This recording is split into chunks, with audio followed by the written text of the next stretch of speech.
Good evening, everyone. I think we're probably just about at capacity at Village Hall, which doesn't happen very often. Welcome, and welcome to those joining us online. Tonight is our Wednesday, April 26th meeting. We have a few bits and bobs of business, and then we'll move into the public hearing phase. First, I wanted to acknowledge the loss of, excuse me, two community members this week, Tony Sexton, or last week, I guess, and Tom Robertson, who's a former trustee in Nelsonville and the father of former trustee Gordon Robertson. So we send our condolences to their families. Any announcements from anyone, Jeff? Nope. Okay. Moving on to board business. We have 3 resolutions related to the budget. First is resolution 13 related to the general fund. We already, no, we're good. Thank you, Don. Would you like to make the motion? Sure, I make the motion regarding resolution 13-2023 general fund budget. Second? Second. We don't have to read. Yeah, Yeah. A resolution adopting a general fund budget for the fiscal year commencing on June 1st, 2023 and ending on May 31st, 2024. Making appropriations for the conduct of the Village of Cold Spring government and establishing the rates of compensation for officers and employees for such period. The following resolutions offered by me, Tweeps Woods, for adoption and seconded by Eliza. To wit, whereas this board has met at the time and place specified in the notice of the public hearing on the tentative general fund budget and heard all persons desiring to be heard. Thereon, now therefore be resolved that the tentative general fund budget as amended and revised and is hereafter set forth in the amount of $3,280,422 is hereby adopted, and that the several amounts stated in the column titled tentative and the tentative general fund budget, but hereafter referred to as adopted in Schedule A, are hereby appropriated for the objects and purposes of specified, and salaries and wages stated in the salary schedule of the tentative general fund budget shall be and are hereby affixed at the amounts shown therein, effective on Wednesday, April 26, 2023. And further be it resolved that the tentative Fireman's Service Award tax levy as amended and revised and is hereafter set forth in the amount of $32,000 is hereby adopted, and the amounts stated are hereby appropriated for the object and purpose specified and are hereby fixed at the amount shown therein effective Wednesday, April 26, 2023. This is a roll call vote. Trustee Bozzi, Aye. trustee Patty, Aye. trustee Starbuck, Aye. trustee Woods, Aye. Mayor Foley. Aye. Adopted on the state by a vote of 5-0. Make a resolution related to the water budget. I can do that. I'll make a motion to adopt the resolution 14-2023, the water fund budget, a resolution adopting a water fund budget for the fiscal year commencing on June 1st, 2023 and ending on May 31st, 2024, making appropriations for the conduct of the Village of Cold Spring government and establishing the rates of compensation for officers and employees for such period. The following resolution was offered by myself for adoption and seconded by to wit, whereas this board has met at the time and place specified in the notice of public hearing on the tentative water fund budget and heard all persons desiring to be heard thereon. Now therefore be it resolved that the tentative water fund budget as hereinafter set forth in the amount of $708,268 is hereby adopted, and that the several amounts stated in the column titled tentative in the tentative water fund budget, but hereafter referred to as adopted in Schedule F, are hereby appropriated for the objects and purposes specified in the salaries and wages stated in the salary schedule of the tentative water fund budget shall be and are hereby fixed at the amounts shown therein effective Wednesday, April 26, 2023 on roll call vote. Trustee Bozzi, Aye. trustee Patty, trustee Starbuck, Aye. trustee Woods, Aye. and Mayor Foley. Aye. Adopted on the state by a vote of 5-0. Okay, sewer. I'd like to move it. I will. Resolution 15/2023 sewer fund budget. Resolution adopting a sewer fund budget for the fiscal year ending June 1, 2023, and ending May 31st, 2024. Making appropriations for the conduct of the Village of Cold Spring government and establishing the rates of compensation for officers and employees for such period. Following resolution was offered by Laura Bozy for adoption and seconded by Yep. To wit, whereas this board has met at the time and place specified in the notice of public hearings on the tentative sewer fund budget and heard all persons desiring to be heard thereon. Now therefore, be it resolved that the tentative sewer fund budget as hereinafter set forth in the amount of $652,449 is hereby adopted, and that the several amounts stated in column titled tentative and the tentative sewer fund budget, but here after referred to as adopted and Schedule G are hereby appropriated for the objects and purposes specified, and the salaries and wages stated in the salary schedule for the tentative sewer fund budget shall be and are hereby fixed at the amounts shown therein effective Wednesday, April 26, 2023. Trustee Bozy, Aye. trustee Fatty, trustee Starbuck. Aye. Trustee Wood. Aye. Mayor Foley. Hi. Adopted on this date by a vote of 5-0. Okay, so now the really boring part's out of the way. Do we have Tom Kibble with us? Hello, request for the American Legion to hold the Memorial Day Parade. Yes, that's exactly right. Just have to ask permission from the village. Great, fantastic. What, are you on the Monday Yes, Memorial Day, and stepping off at, 9 a.m. do you need anything from us other than traffic control by the officers? Police department support, that's all we need. Same old, same old. Any questions for Mr. Kibble? No, for concerns? Okay, well, I would make a motion to approve the American Legion Parade, which is one of the best parts of. like, Thank you very much. Monday, Memorial Day, stepping off at 9 a.m. I'll see you on Memorial Day. See you then. Thank you. All in favor? Aye. Aye. Thank you. Okay, we have our event coordinator here, Lillian, presenting on a request to use the bandstand on April 28th. Yes, Karen Kapoor from the Foundry Montessori School is requesting the use of our bandstand on Friday, April 28th from 10 a.m. to 10:30 a.m. It's their annual International Day where the kids dress up in their heritage costumes. They walk down Main Street on the sidewalks. And then their parents are cheering them on as they're walking down. And when they get down to the bandstand, they have like a little sing-along or something like that. I don't have audio.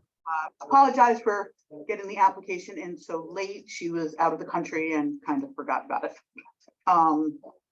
So the rec commission did approve it pending the insurance certificate.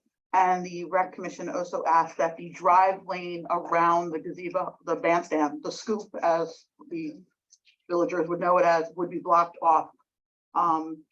As of right now, I have no information that she's handed in her insurance certificate. Her last email to me said she was going to take care of it ASAP. I will be sending her out another email this evening upon hearing from you guys, reminding her that that has to be into the village office prior to Friday morning. Any questions or concerns from trustees? We didn't last year, so I would make a motion to approve pending submission of the insurance certificate. Second. All in favor? Aye. Thank you very much. Yeah. Good evening, ladies. The officers put out the cones, or we? Actually, roadways and facilities crew chief Downey said that his crew would handle it. Thank you very much.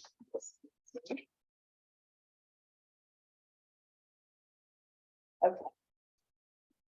Next, Officer Burke has interviewed a candidate for parking enforcement officer. Young man named Maddox Buell, who is looking to enter the field of law enforcement. And he actually has experience with parking enforcement on the BOCES campus. So he is quite eager, and Officer in Charge Burke recommends him.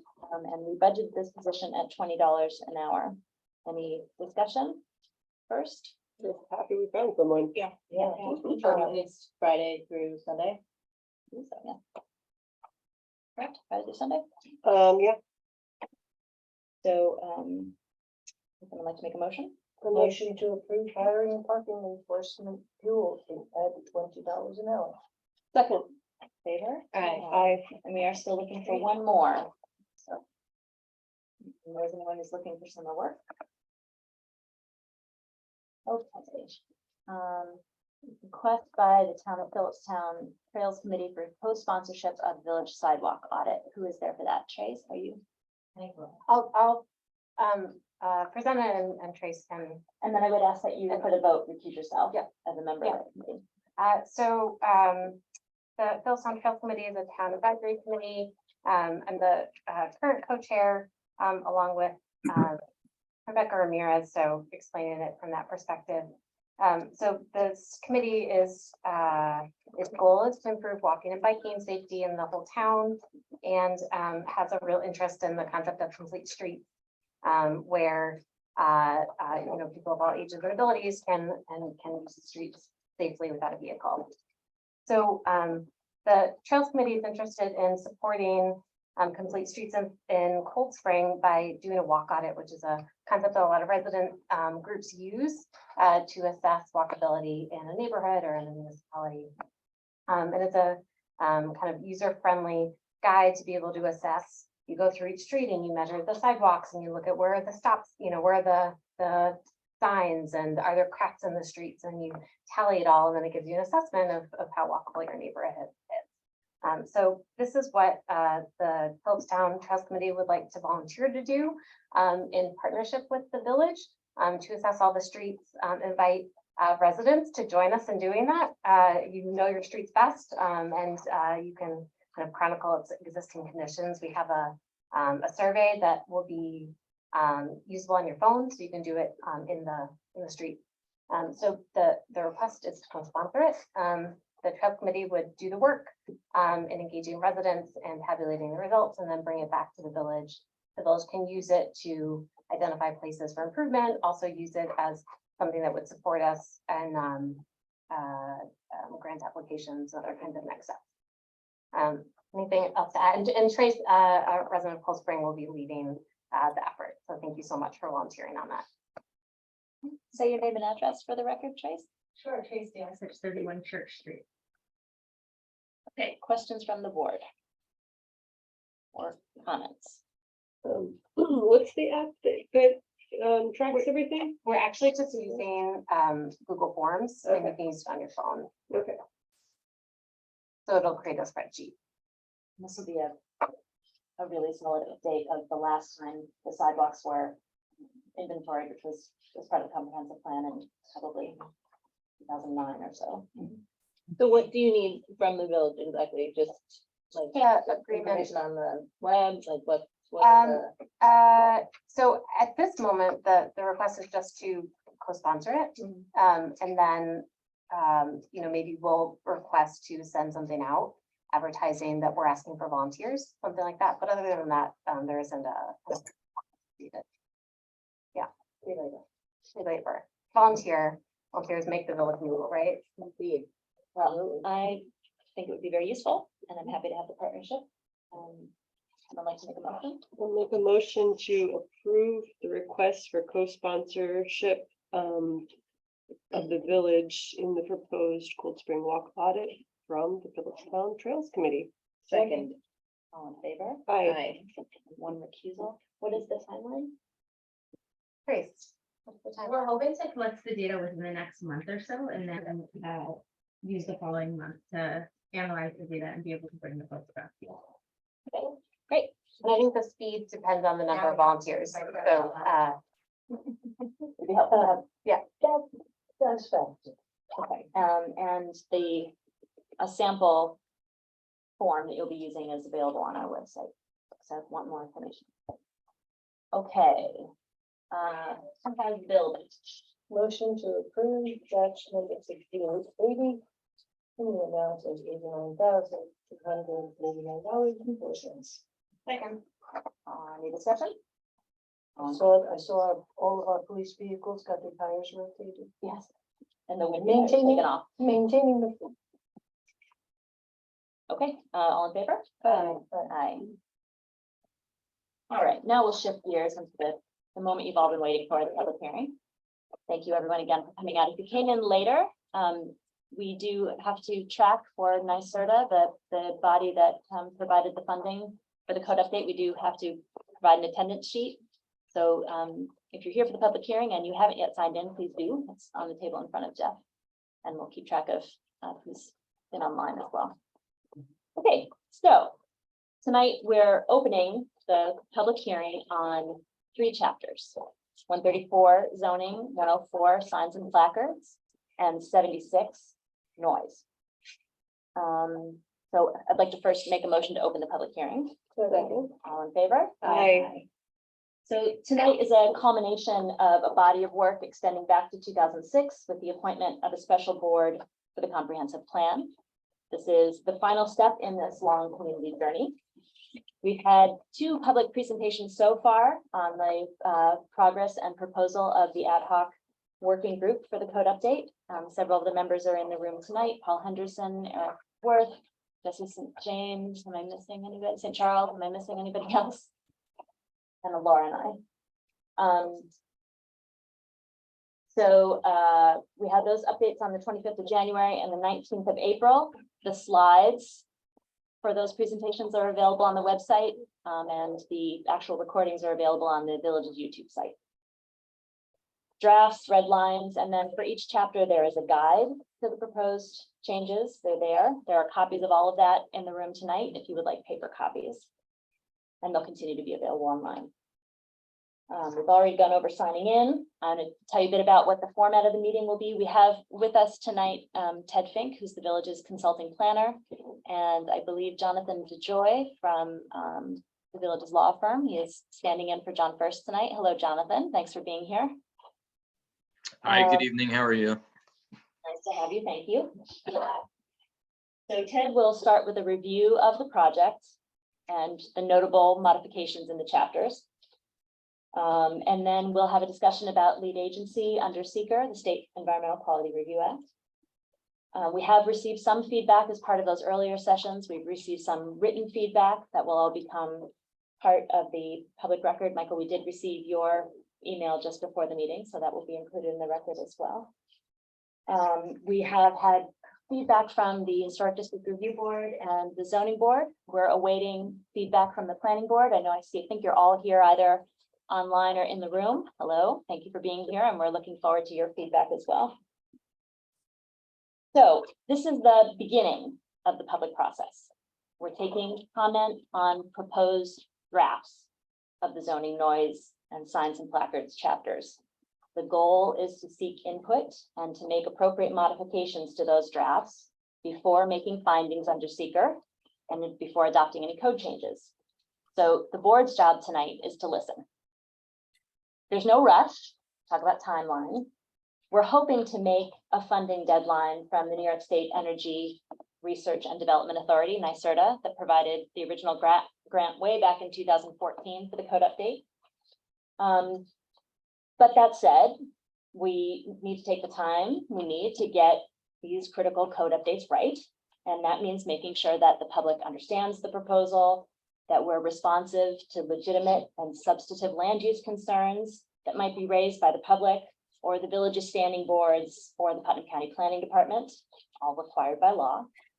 And we'll keep the public hearing open as long as the trustees deem necessary to fully address those concerns. So that's why we're here. Ted, I will turn it over to you for your presentation. Are you going to be sharing screen? No, I don't have any slides to share. I think I'll just give an introduction to the process and where we stand today and how we got here. So I thought I would start with that.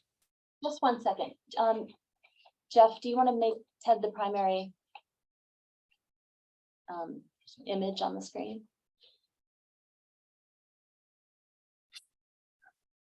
And there you go. Okay, there he is. Thanks, Ted. All right. You ready to go? So when Mayor Foley mentioned 2006 as being the start of the process, that was technically the start of this process, but actually there's it goes back a little bit further than that, because back in 1987, the Village of Cold Spring adopted a new comprehensive plan at that time. And in conjunction with that, there was also a local waterfront revitalization program document that was developed by the same consulting firm for the village. So this is all the way back to 1987. Village adopted the plan, but unfortunately, when it came to the local waterfront revitalization program, New York State did not approve it at that time. So fast forward 20 years, 2006, and the village board decided that it was time to not only update the 1987 comprehensive plan, but also to give it a try to prepare a new local waterfront revitalization program document.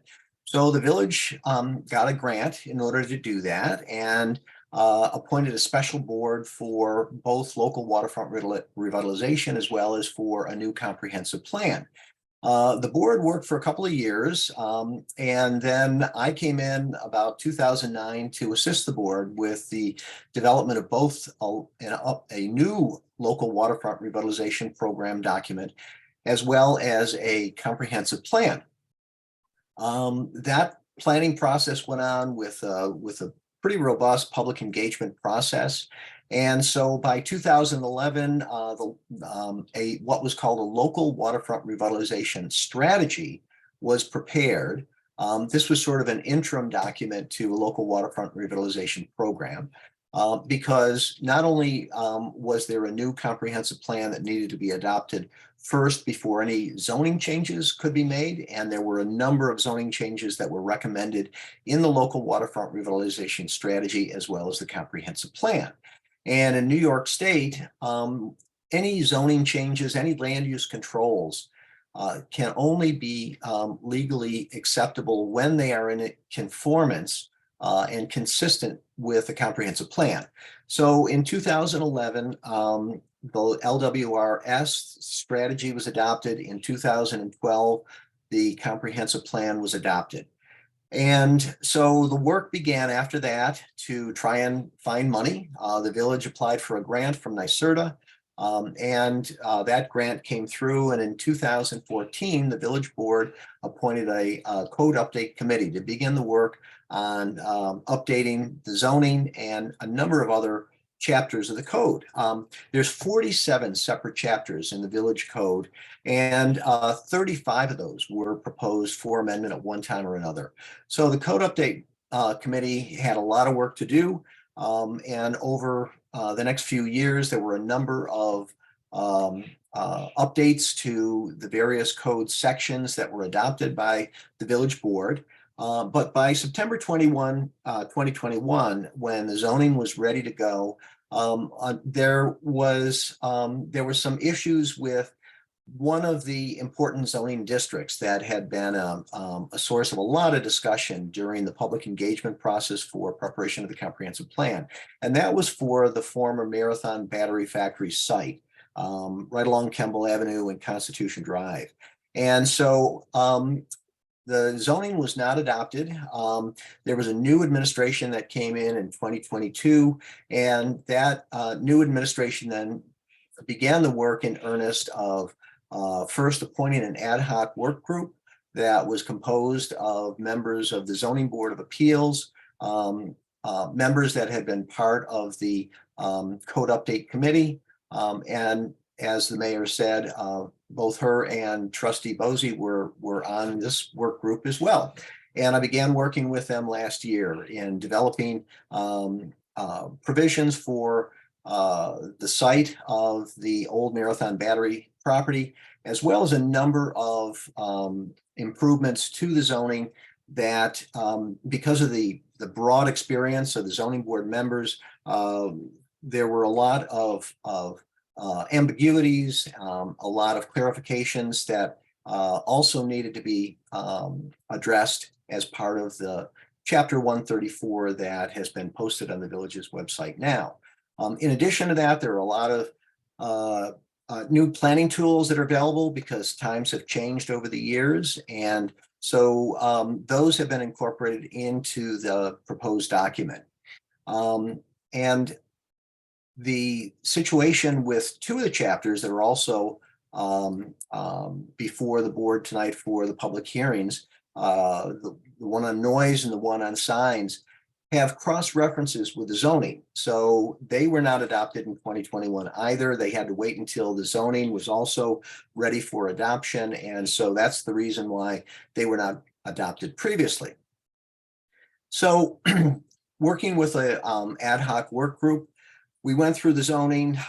We discovered that there were some areas of the zoning that needed to be updated to be in compliance with New York State village law, because in addition to any sort of consistency with the village comprehensive plan, New York State village law provides the means by which municipalities may adopt zoning regulations. So those had to be brought into compliance, and that affected things like the variances that the Zoning Board of Appeals grants for both area and use variances. They needed to be updated and consistent with the state laws. There were provisions in the site plan and special use permit processes that needed to be updated as well. And so the work group undertook a very careful review of the comprehensive plan. And there were a number of changes that were also proposed that had to do with not only the Marathon property and the zoning for that particular site, but other improvements to the zoning map. And one of those was to introduce a range of different residential sub-districts that were very carefully crafted so that they were in alignment with the variety of different neighborhoods that exist in Cold Spring that have been developed over a broad period of time and had many different sort of dimensions that needed to be addressed. The village for many, many years just had one residential zoning district. And so now that residential zoning district has been divided into these 3 new sub-districts that make it much easier for any landowners that live within the village to be able to undertake changes to their house, to perhaps put in additions or decks or things like that without having to go to the Zoning Board of Appeals for an area variance. So that was something that was one of the very first things that the work group tackled. There were other improvements that the work group also felt that were important to include in the zoning, and that were things like illustrations. There's a different type of zoning that's been adopted by hundreds of communities across the country that are called form-based codes. And these are zoning regulations that, rather than page after page after page of plain text, they include illustrations that actually show the concepts for how to lay out a building on a site, how to define streetscapes and so forth. So these have been integrated into the new proposed changes to Chapter 134. Other improvements to it include things like making the text more accessible and usable by the public. The document is going to be available, of course, as an electronic document. It'll have a new table of contents now with page numbers in it. It's going to have internal hyperlinks so that it'll make accessibility and navigating through the zoning document much easier by having those links.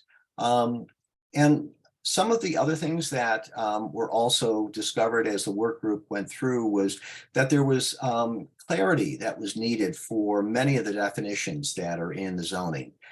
And so those have all been incorporated into this new process.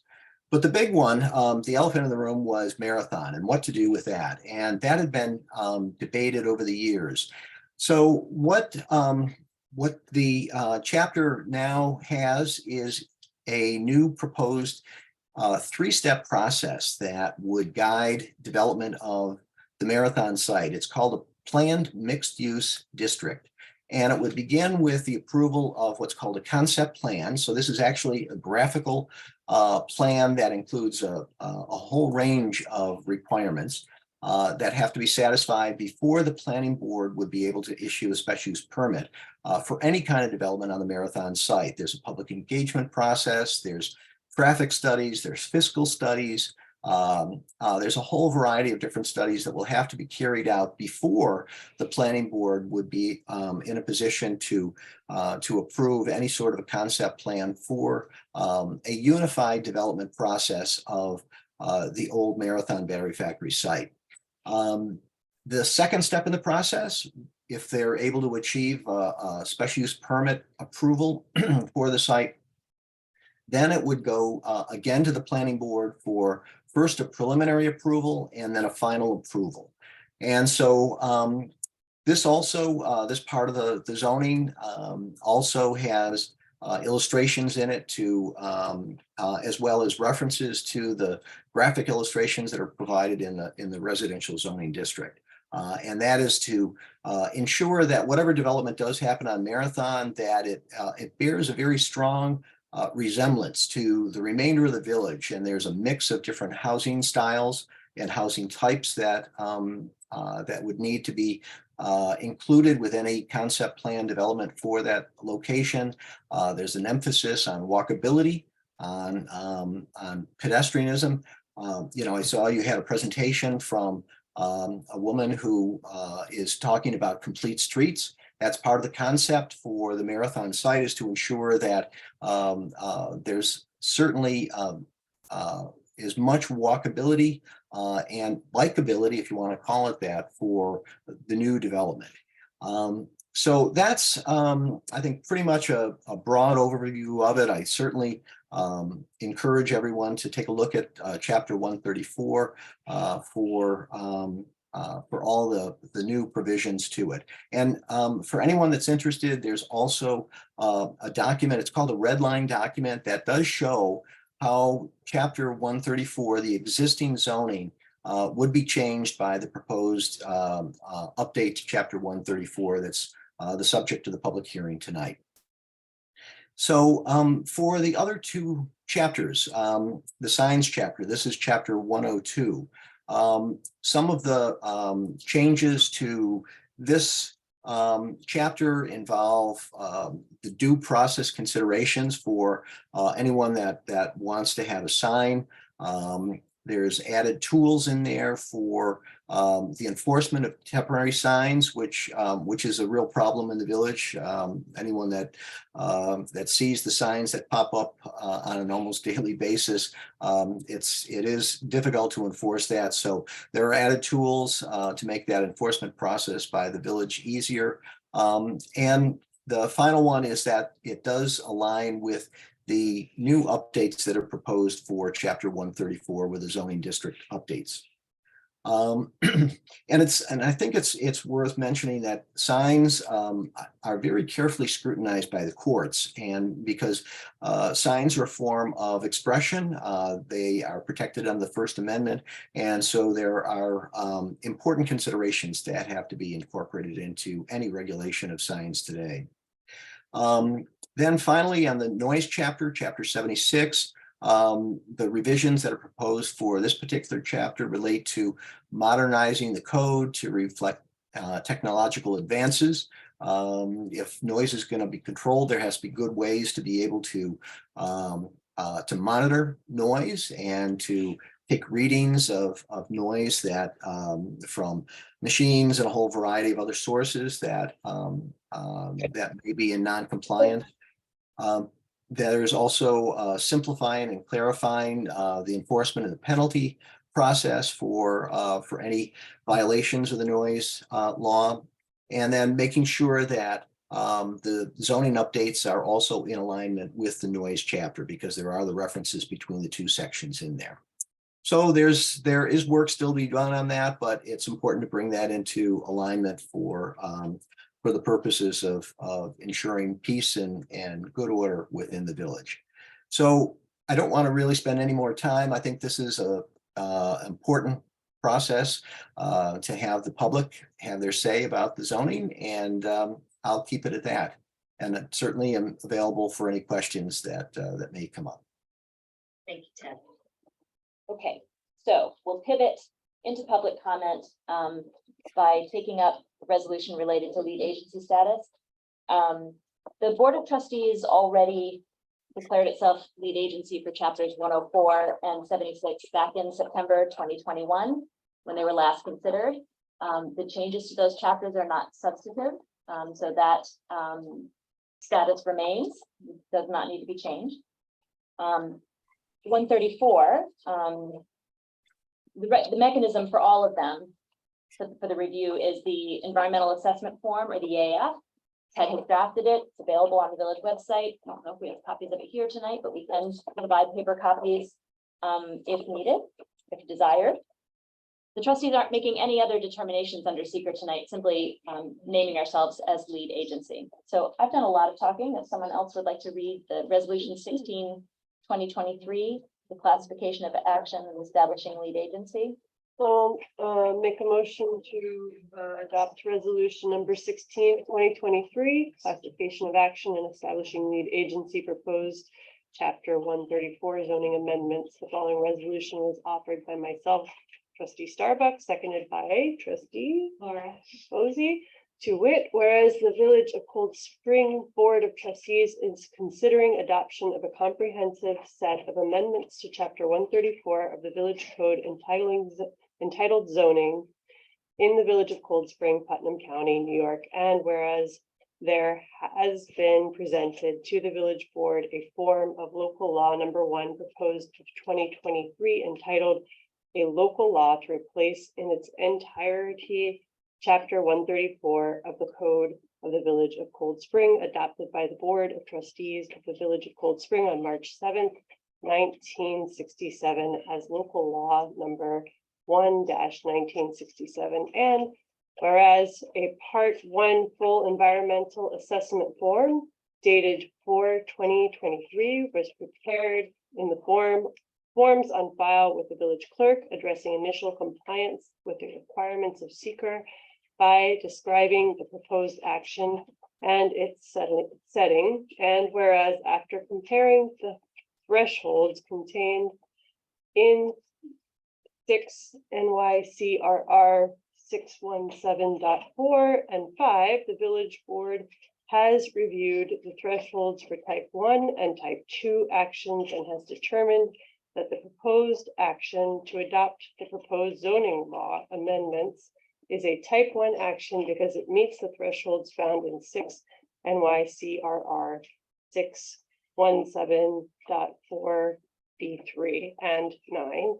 And whereas after examining the EAF, the village board has determined that there are no other involved and or federal agencies on this matter, since no other agency has approved authority with respect to the proposed action, and whereas other agencies with advisory review responsibilities or interests, but not authority to approve chapter 134, include the Village Planning Board, Putnam County Planning, Development and Public Transportation Department, Putnam County Clerk, Town of Phillipstown, Village of Nelsonville, Town of Highlands, Village of Highlands Fall, Orange County Planning Department, Orange County Clerk, and New York State Office of Parks, Recreation, and Historic Preservation, and such agencies will be provided with copies of the proposed chapter 134 amendments and all seeker documents.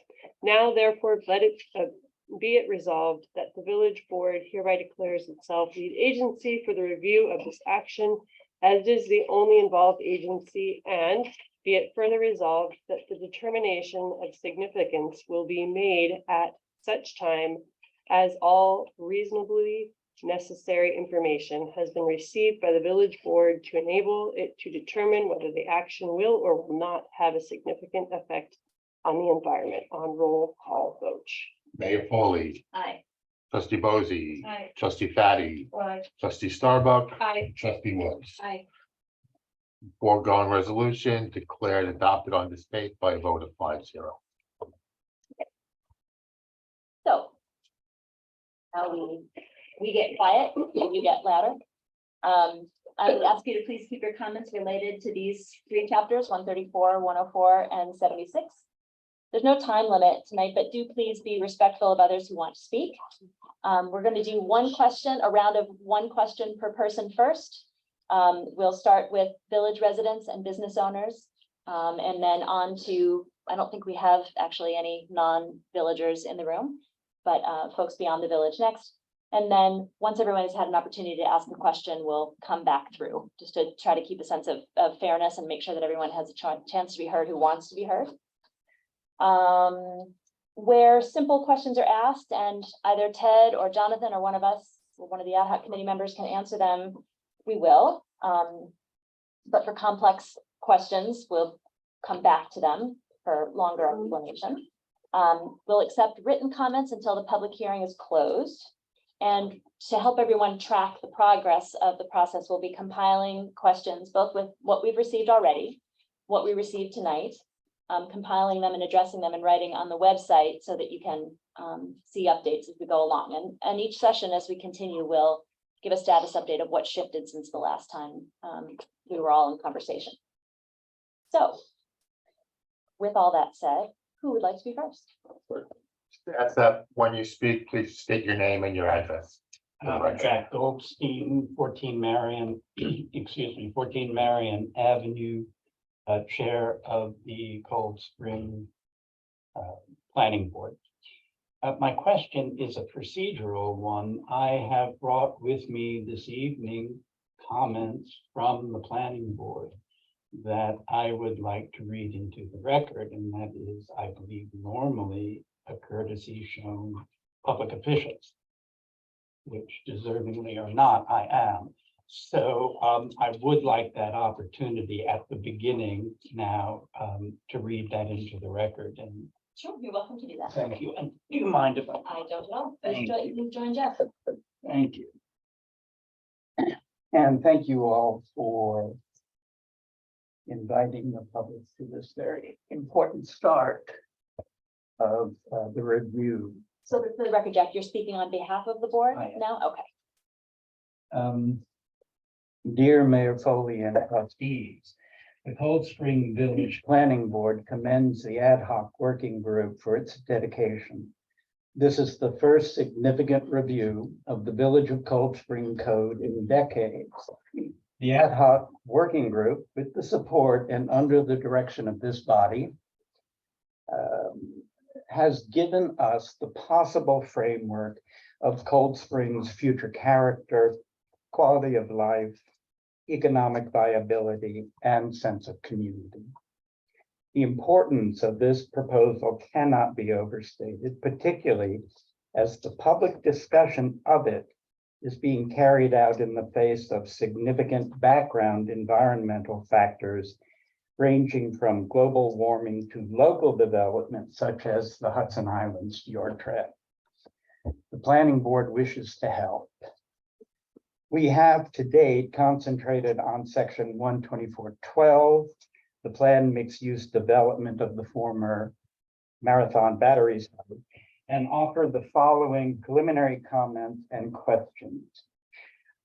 Referring to page 134-35, the mix of non-residential uses, 5% minimum and 10% max, including office, personal services and retail, with the remainder devoted to residential uses, reflects the need for more and more diverse housing in Cold Spring. On page 134-41 are the quote, Green Streets principles, innovative low impact techniques and impervious surfaces compatible with the traditional forms of development in terms of placement, design, and quality of materials as described in the Village of Cold Spring Historic District standards. Page 134-42, we recommend that, quote, the development may authorize a departure from the density or intensity of use established for the entire project for each phase to be developed, should read, the development should be required to reduce the density of any subsequent phase, should any phase when combined with previously constructed phases exceed the approved overall project density. Page 134-45. This is a unit development, is the period of years over which the PMU development must be completed finite. Page 134-39 and following. The engagement of public stakeholders, which will fall to the planning board, must be defined, as well as the impact of public feedback and board input at that time. Page 134-35 at SEC and following. is the structure of the two-phase review process, that being the PMW and the PUD, consistent with policy 729 of the comprehensive plan, quote, make appropriate access to and from the marathon and environs area a prerequisite for any development there, ensuring that development does not create traffic problems that will unreasonably adversely affect current residents. And is it consistent with policy 7210 of the comprehensive plan to ensure that the environmental integrity and safety of the former marathon site by making certain that a thorough study and remediation of containments at the site are performed before the development begins.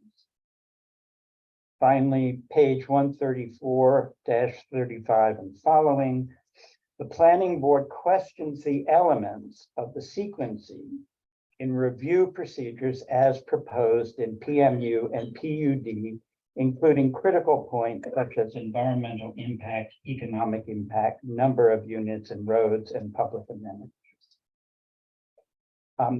In closing, the planning board wishes to register its concern about its exclusion from the ad hoc working group, despite the designation of a liaison to an outside process modifying the board's responsibilities and procedures.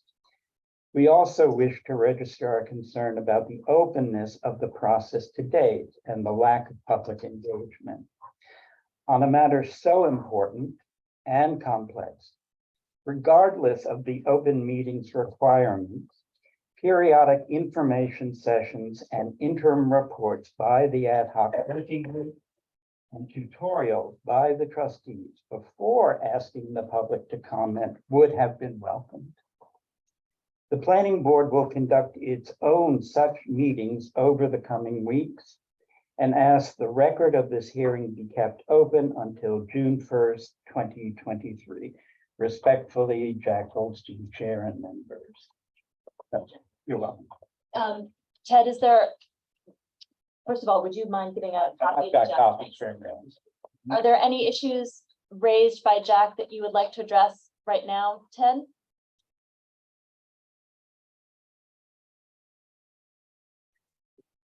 Yeah, I think every one of the comments that you raised, I certainly like to see them in writing. I think your comments, Mr. Chairman, as well as any other comments that are raised tonight, I think it's important to understand that one of the things that the village board will be working on over the next few weeks is to ensure that every one of these comments does have a written response. So we'll have to look at all of the specific sections that you identified and see whether or not changes are warranted in that. And I think that's part of the process, is to make sure that it's transparent, that it's open, that whatever comment response document is prepared by the village board, that's accessible for everyone that had comments to make sure that your voices are heard. And so I think that's certainly the direction that we'll be going in. And I think in the context of the public hearing, it would do everyone, I think, better to take the time and make the effort to respond appropriately and do that as a whole. And there also may be repetitive comments that are made tonight, and I think it's important to ensure that every one of them is properly answered. Okay, thanks. Other members of the public? Michael? Michael Reisman, 30 Rock Street. So I have comments, not really questions. I hope that's okay. Absolutely. I'll just briefly address the process issue which Jack raised, and just to say, I've of course addressed this at prior meetings the prior 2 weeks, and I will just say, do you have new comments for tonight? Because we do have your comments previously. well, as part of the I think public this is record. very important. So I just would ask you if you would please My answer is stick to yes. new material so that others in the room have an opportunity to say their items as well. Okay. the comment about process I'm going to make relates to documentation relating to presentations that Ted Fink has made, which, Ted said last week, materials would be made available, widely available. Now, I understand that this afternoon an EF was posted to the village website. So I have not had a chance to look at that. I will look at that, but if there's a copy, I would appreciate it. I don't think it's that, maybe the other thing. Okay, thank you. So I will just say that, this overall, materials like that need to be made available for people to digest them. It is not reasonable to expect people to look to the village website and know that there's going to be a document there that's going to be relevant to the proceeding. That's my new comment. That's new information. The other thing is I foiled the build out analysis a week ago Monday, and Jeff and I have been in communication about that, and that is something that should be responded to under the open meetings law. You have it in your hand in the EAF. Well, I foiled the version that was considered by the ad hoc committee that is reflected in the minutes that I also foiled that I did receive. So I did not receive a response to that. So let me get to the substance. So, and I'm going to focus on Marathon, but I have a few comments on the other provisions. So, it's important to understand, so we're all on the same page. One of the major problems with development at Marathon is lack of access. There is basically one public road in and one public road out. There are two public roads in if you count Wall Street, which is a very narrow curved road that trucks can't navigate. So it's effectively one in, one out. And as has been said, I will not repeat, I'll just make reference to the point that this issue has been addressed in many meetings over the years, and it's front and center in the comp plan. So first comment, the proposed new zoning of Marathon would allow up to 77 residential units, including 31 single-family homes. Provision C4A states that, quote, the number of dwelling units in the PUD shall not exceed 7 per net acre, close quote. Marathon is 11 acres, 11 times 7 is 77. There is a provision in the proposed law regarding the makeup of the different types of housing. One type of housing can be up to 40%. So Michael, I'm going to ask you to pause, and I will allow you to go on. I'm just going to take note. Ted, when Michael has finished asking his question, I'd like you to go through the build out analysis and share the screen with the chart that is in the EAF. So that we do have actual numbers, not made up numbers. So okay. Carry on. And so I would like an opportunity, because I won't, I'm going to hear what he has to say for the first time, because it's never been made public before. So I would like an opportunity to come back at a future public hearing after reading the analysis, not just hearing it, to respond, because again, this is Absolutely. That's why we're giving public but comment. this is why this process is so difficult, because I am saying something that is based on a reading of the code, the plain language, and you're telling me Ted's going to have some other analysis that I haven't seen before that's going to rebut what I have to say, and that's fine, that's reasonable. But if I am not in a position to respond to what he says, it's not a discussion. It's basically just me saying something and him just swatting it down. So this is why we're continuing the public hearing. So you have an opportunity to ask your question. Ted has an opportunity to answer, and you'll have an opportunity again to continue asking questions. We're keeping the public hearing open as long as we need to make sure that legitimate concerns are addressed. Okay? I appreciate that. And I would second Jack's point that, or request that this public hearing be kept open at least until June 1st. Now, I was made to believe, based on prior meetings and statements, that this public hearing would be closed pretty quickly. Now, it sounds like that's not the case. That's never been the case.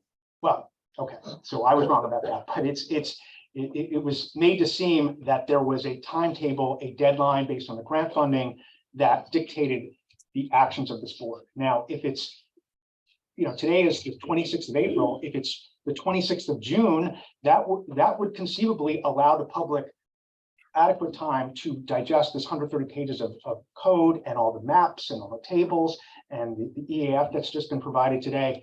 It's not possible today, right? All I can do. So Michael, at the beginning of the meeting, you heard me state into the record that the public session would be kept open. So I'm just gonna read it again so it's clear, because I want you to I understand understand. about what it that, but is says. there a date? No, but you're asking the until- question until again. when The public hearing will be kept open.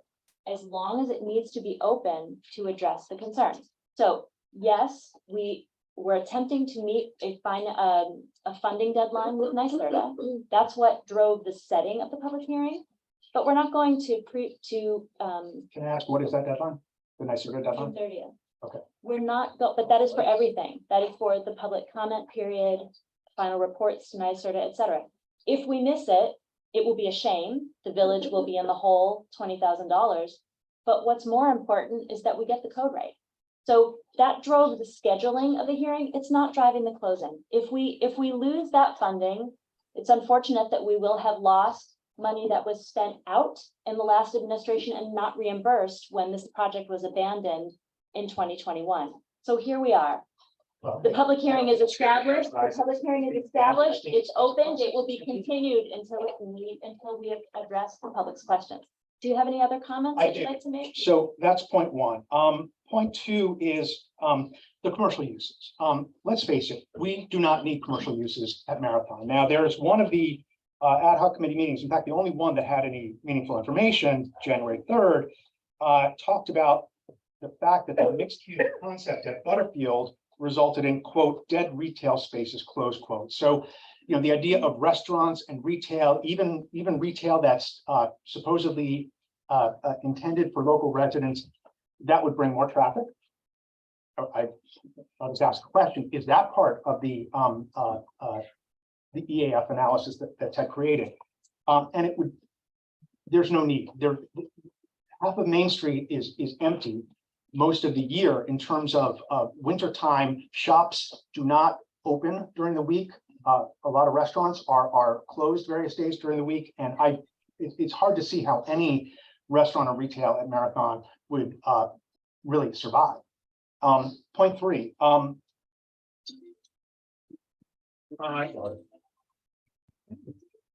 Ed has talked a few times about this 3-step planning board process.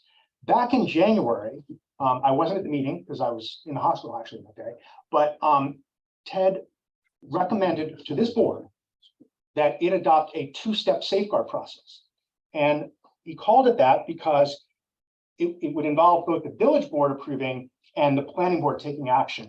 And Ted's recommendation was designed, quote, to ensure Cold Spring can continue to be the place its residents want it to be, close quote. So I am just curious why the village board in this document that is put forth in public hearing has not followed the recommendations of its own consultant in terms of this 2-step, what he called the 2-step process back in January.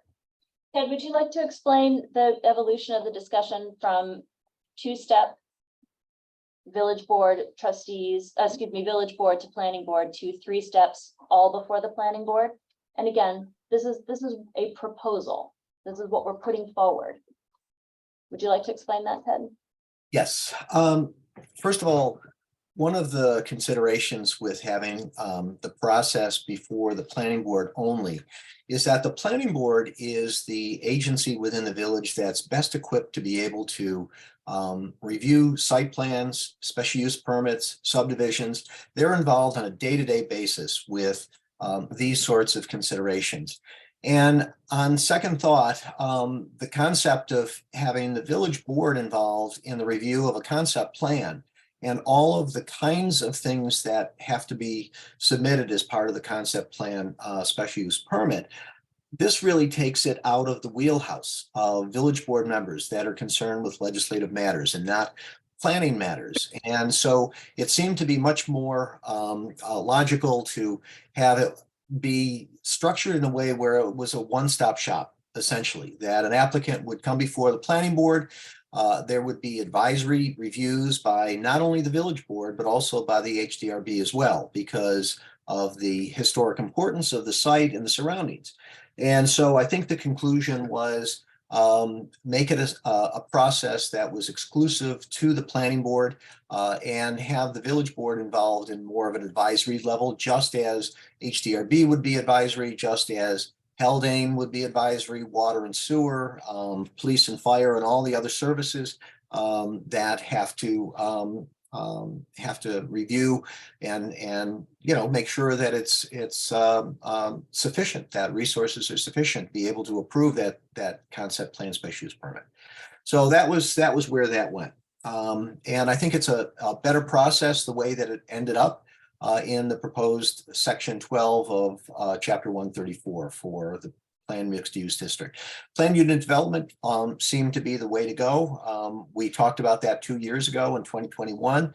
And of course, we just simply ran out of time before the administration changed.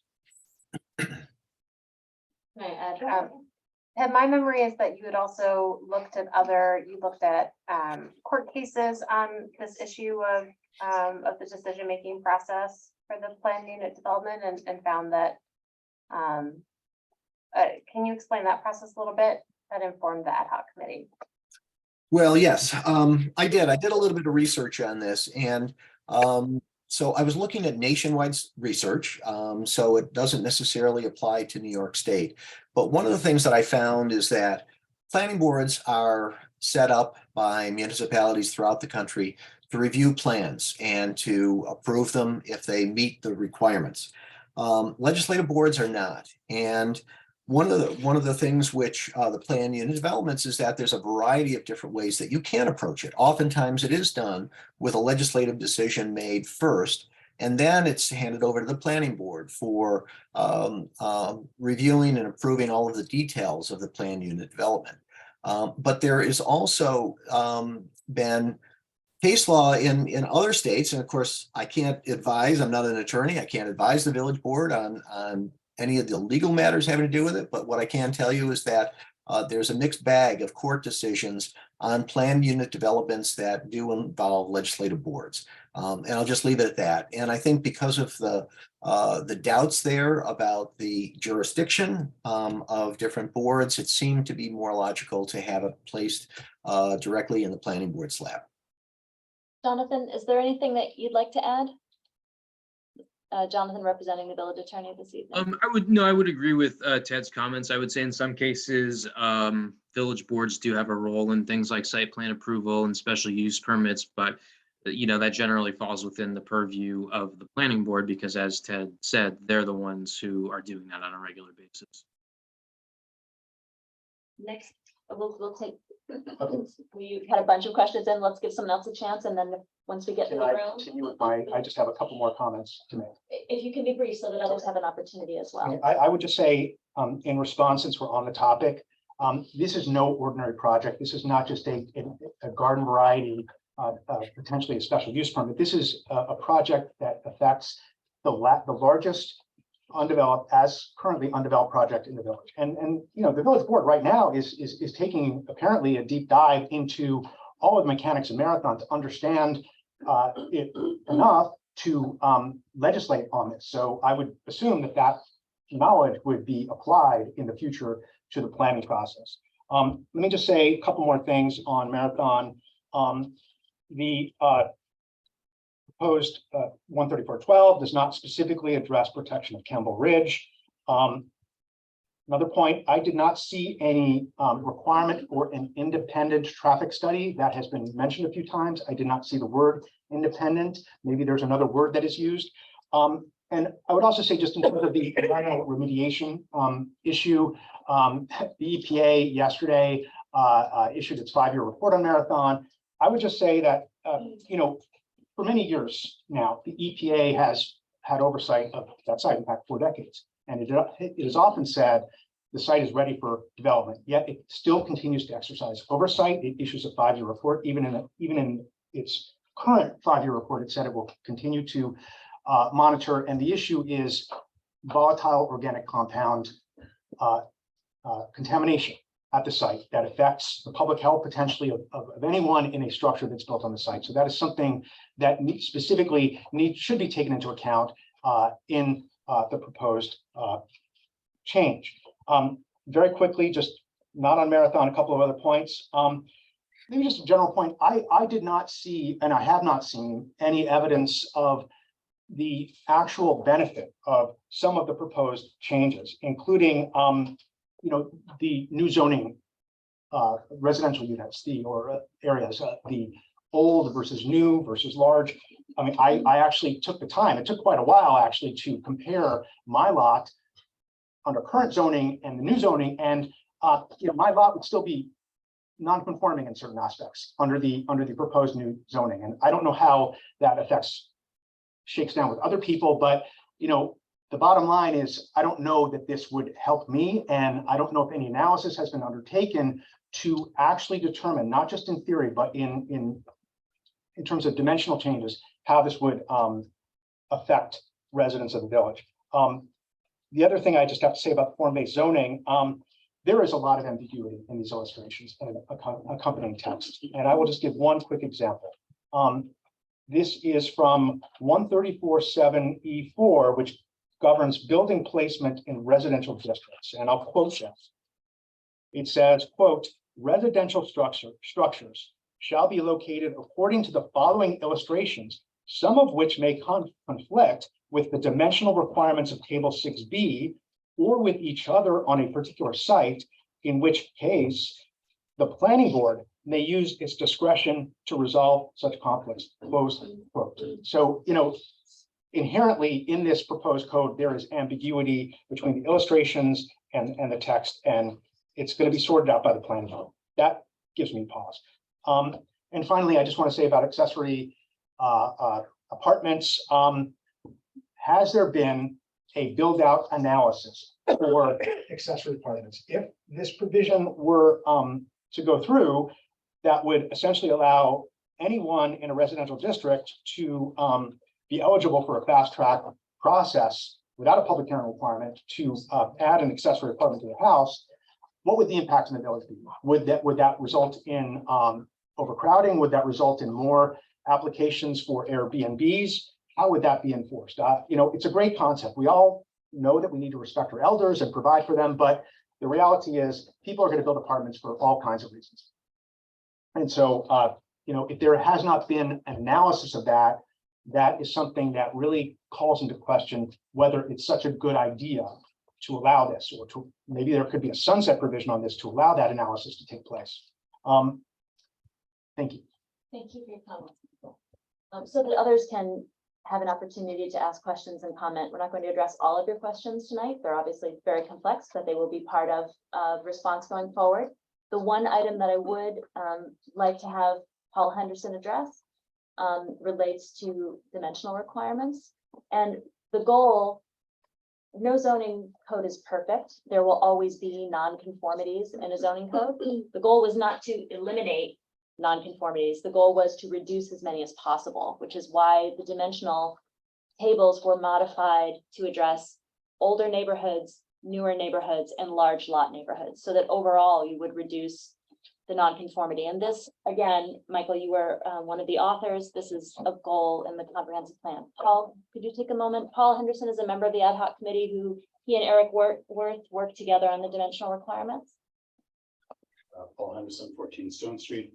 I don't have the documents with Michael to be able to say how many we've reduced them, but we did do some analysis of the dimensional table aspects we could analyze. We can't do setback because there was no way to do setbacks in any case, because we don't have surveys of all of the properties. But what we did do is to look at areas and dimensions, and there was lot depth and lot width. And what we can do is give you a response, Michael, about how many of those were reduced and what percentage generally is left being non-conforming. But we radically reduced the number of non-conforming lots within each of the new residential districts. Thank you. Okay.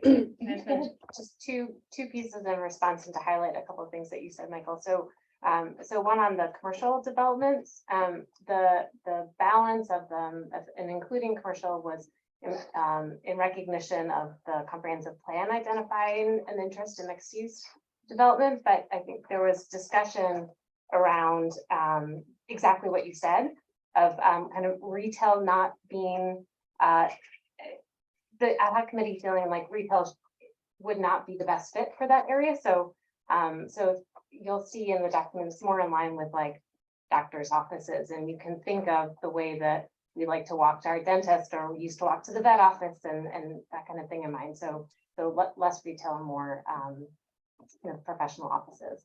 But I think that that's something where we'd like to hear public feedback on, like, is the mix that's identified for Marathon right? Is that, would you suggest something different? And of course, the, understanding that then it would go before the planning board for the actual analysis. And then the other one is just also on the accessory apartments. So those would still have to fit within the bulk requirements of a lot. So it's not that it could, that it's a right now to just add on to the back if you already are at your kind of max size on your lot. But again, that's something where we'd like to hear from the public of, I think we've heard some people speak out in support already of accessory apartments, but that's one where it'd be helpful to hear from others. Can I, this is Jen Zorick, can I jump in on the accessory apartment? Sure, Jen. Can you hear me, Kathleen? Yes, your name and address for the record, please. Jennifer Zorick, 192 Main Street. I'm the chairperson of the ad hoc committee on short-term rentals, and I just wanted to make a quick comment that was related to this. As that chapter 100 is being written, the committee was recommending that accessory structures, short-term rentals will be prohibited in accessory structures. So that concern that was just raised would be moot. It would be, the accessory apartments would be about affordable housing or allowing families to let their kids or their mothers stay here in the village, et cetera. It wouldn't be if the law is approved as recommended, it wouldn't allow short-term rentals. And I'll mute myself. So that chapter 100 is the next chapter that will be addressed by this board. So Jen, as the STR chair, and the zoning committee are working together to make sure those two are in alignment. And obviously they'll all be available for public review as part of that chapter's adoption as well. We are aware of 100 and 134 needing to align. Would another member of the public? Would you mind me saying something about the What's your name and address? Jesse St. Charles, on 13 Fair Street, member of the working group. I just wanted to second something Laura said about the motivation behind the mixed use. One of the motivations that we had put forth was the idea of a walking lifestyle, and partly to address some of the traffic concerns. It's like, well, if people are able to walk on to the things that meet their needs on a daily basis, that they would need their car, they would need to be traveling in and out of a constrained space. And so part of the availability of some commercial was so that the residents could have some of those needs met by walking there. So that was one of the motivations there about including that provision. Hi, James Hartford from 5 Carter Street is where I live. I'm an architect by profession, River Architects. Quite a while ago, I worked with the property owner on a concept plan just to help put a vision out there for what it might be for Marathon. And I looked at Ted Fink's work for a Scenic Hudson book on Hudson River towns that he had worked on. And also just looking at the idea of transit-oriented development, higher density with some trade-offs. So creating basically a green space, some public amenities, perhaps a home for the Cold Spring Film Society, as well as preserving the bluff overlooking the marsh. So higher density in some ways, a reduction in the number of cars, because the intent is to be adjacent to the train, to encourage a walking community, live work accommodations so that young professionals would have a place, or artists would have a place to work, and basically aligned with the accessory use portion of our code as well. So I think it was fairly well received. Of course, there are issues addressing access. Absolutely, that's got to be a part of any solution. But it was a concept that was put out there to help shape the ideas. And I think There's a lot of thoughts that still are relevant today.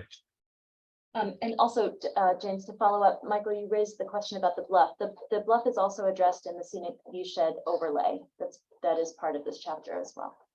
Other members of the public? Hello, Brent Lagerman, 8 Stone Street. I guess you mentioned that there's going to be potentially trade-offs and density concerns and everything. And I just wonder, I think I speak for a lot of people in the village, that the main reason that me and my family live here is because it is not so dense and it's not overbuilt. It doesn't feel suburban. It feels like a nice little river town. So I guess my only concern, and I don't know if anybody ever really said how many residences there actually will be. I know you mentioned possibly 70, so that wasn't correct. And then we never got like the real numbers. Thanks for that reminder. Yeah, so it'd be nice to know what that number is. And then also is how do we come to that number? And is there any way to reduce it? Ted, could you address the build out analysis and the density calculations? Sure. All Maybe right. Share your screen. So, yep, I'm going to share my screen here. All right. So the first thing I want to point out, what you're looking at right now, this is the environmental assessment. Ted, can you make it bigger? It's hard for us to see it. Yes, that's what I'm giving it a try. There we go. All right. So what you're looking at right now, this is the seeker environmental assessment form. This is what's called a full environmental assessment form. It includes not only 2 different state forms. You can see this is a form that has to be filled out. There's lots and lots of pages of forms that are included as part of the state requirements under the State Environmental Quality Review Act. What you're looking at is a long-winded narrative that discusses the changes to the code, and this is the changes to the 1967 zoning that has been amended a number of times over the years. I did a count of 25 separate amendments that have been made to the 1967 zoning. And in none of those changes that were made, there were little bits and pieces that were amended over the years. And so this is really the first comprehensive analysis and the first set of comprehensive changes that have been made to the zoning since it was enacted in 1967. All right, so what you have in this is what is called a build-out analysis. And so there's a whole section here that discusses how it works. And the first thing I want to tell you is that any numbers that I tell you are probably wrong. And that is because a build-out analysis is a hypothetical study that compares the potential development that could occur on the Marathon site today under the existing zoning and compares it with the potential development that could occur on the site under the new proposed planned mixed use district. So I did 3 different scenarios. They assume that the entire site is subject to development as a whole, as it would be either with the proposed PUD for the planned mixed use site, or if a large scale industrial building material store or office building were to be proposed under the existing zoning. That's one scenario, okay? The second scenario is at the present time, even though the Marathon site is zoned for industrial uses, there are also residential uses allowed on the site as well. So what I also looked at was what if the site was subject to subdivision development in accordance with the existing zoning? How many single family houses could be developed on the site under the existing zoning? That's what the build out analysis does. It assembles a set of assumptions and then it follows through on those assumptions to try and come up with numbers that help to visualize a comparison between what the building potential is under the existing site with what it would be under the proposed zoning changes. It does not predict exactly what can happen, but it provides for at least a rudimentary analysis of what may be permissible on the site But there are, as Mr. Reisman indicated, there are many factors that have to be considered. And that includes traffic and access to the area. And so as a result of that, one of the things which is proposed in the PM district is very careful traffic analysis that looks at the impacts on that very limited set of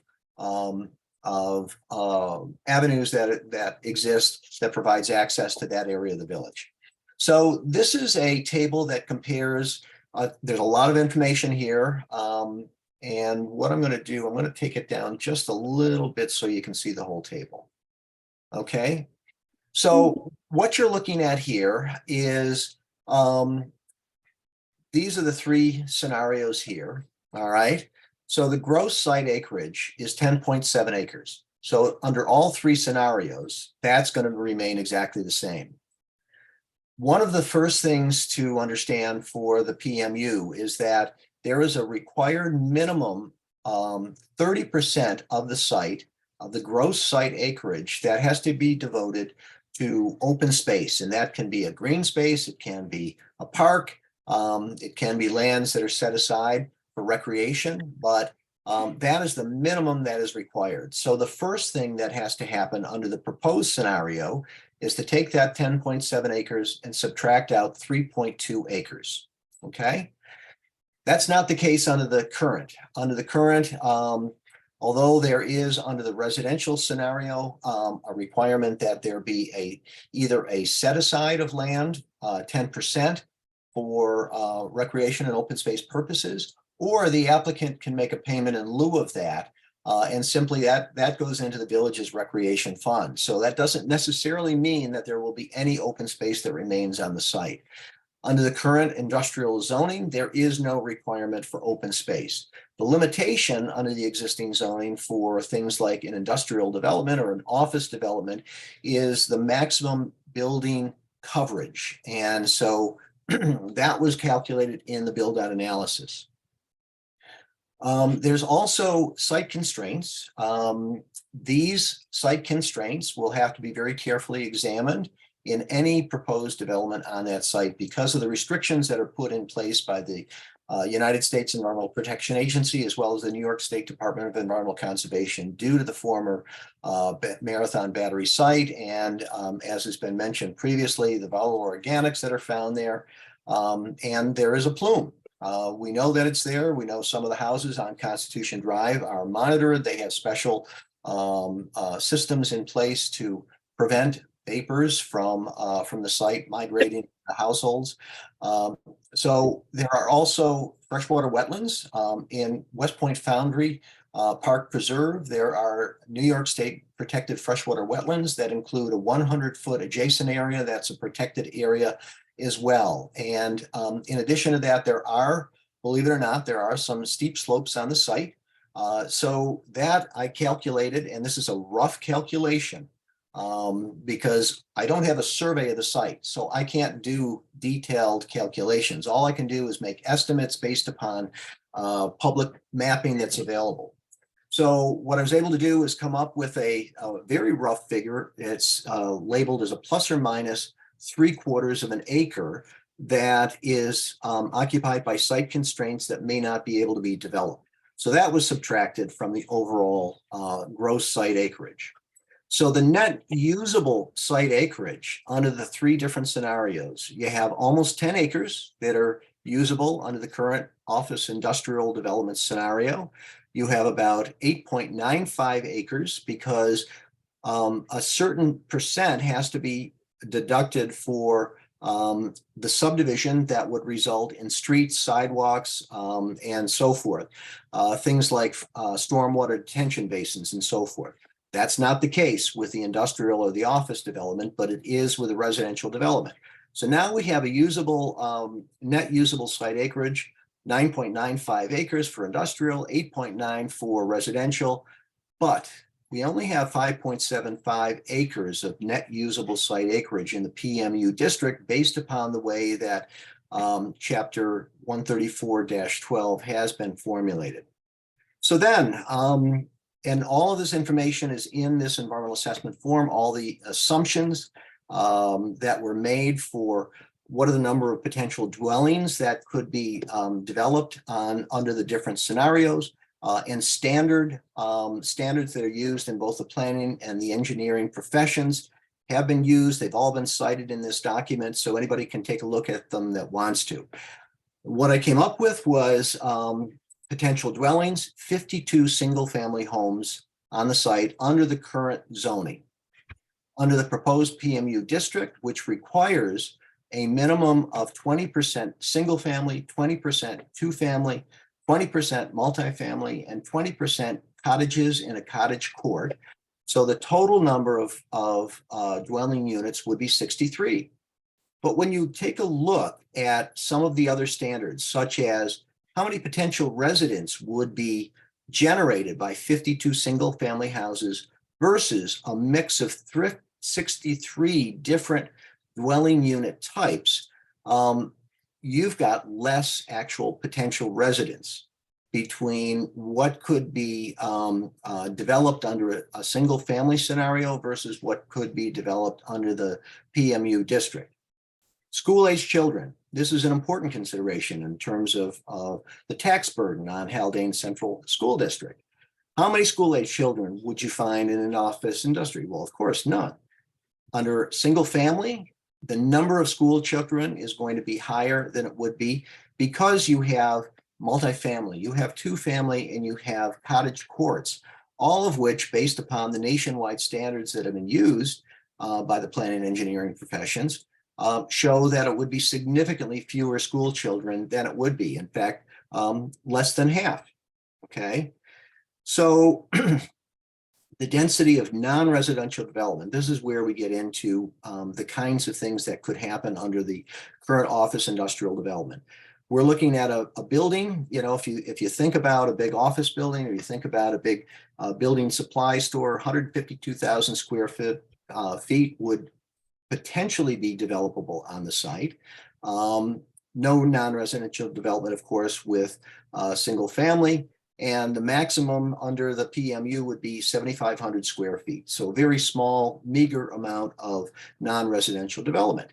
But then when you subject those to the kinds of impacts that could be permissible under the existing versus the proposed situation, an office and industry, of course, is going to have people coming and going, you know, in the peak hours to get to and from their office or their industrial development or their building supply store. And the number of PM peak hour trips, so this is generally the time of day, usually between 4 and 6 o'clock, when most people are traveling to and from their homes to their office or to their place of employment. So 135 trips, if it was an industrial use, if it was a office type use, general office, that would be 228 trips in 1 hour. Single family, 51 trips in that PM peak hour. But for a planned unit development that includes the mix of uses and some non-residential development, 43 trips. So it actually comes up with a fewer number of vehicle trips. And of course, what I think everyone needs to understand too is that part of the review process for the concept plan special use permit includes a transportation demand analysis, as well as a transportation impact study that goes beyond simply looking at how many cars the village's streets can accommodate, but how can we reduce dependency on single occupant vehicle trips to and from the site by incorporating a variety of other measures that have all been included in the proposed PMU district. All right. Potential acres of impervious surfaces. Of course, this affects stormwater, it affects water quality and so forth. Slightly more under the PMU district because of the greater variety of different buildings there than under single family. Water demand, slightly less for office and industrial than it would be for single family. And for the PMU district, less than single family alone, both for water demand and potential sewage. So that's a summary of the build out analysis that was done. And I want to emphasize how important it is that even though these are numbers and they look like they have validity, this is a hypothetical analysis, and this is not necessarily what may be We get it. may Thank you, happen in the Kevin. future. All right, thanks. I guess my question is though, is there some sort of quota that we're trying to hit here? Like, why is that number so high, like 50 or 60 dwellings? It seems like there's, obviously there's nothing there right now and everybody just walks down the middle of the street and it goes right into the loop. So it's very, it's very much like a trail that everybody uses. And I'm worried that it's going to get much too dense too fast. And that seems too dense to me, but I don't know if you have to meet certain quotas to. So to a this. couple of things, and we'll pull Ted back in. Ted, I'd like you to describe the density analysis that you use, not the build out, but the density, what you're basing the density on for comparison, and how that ties back to the RO district.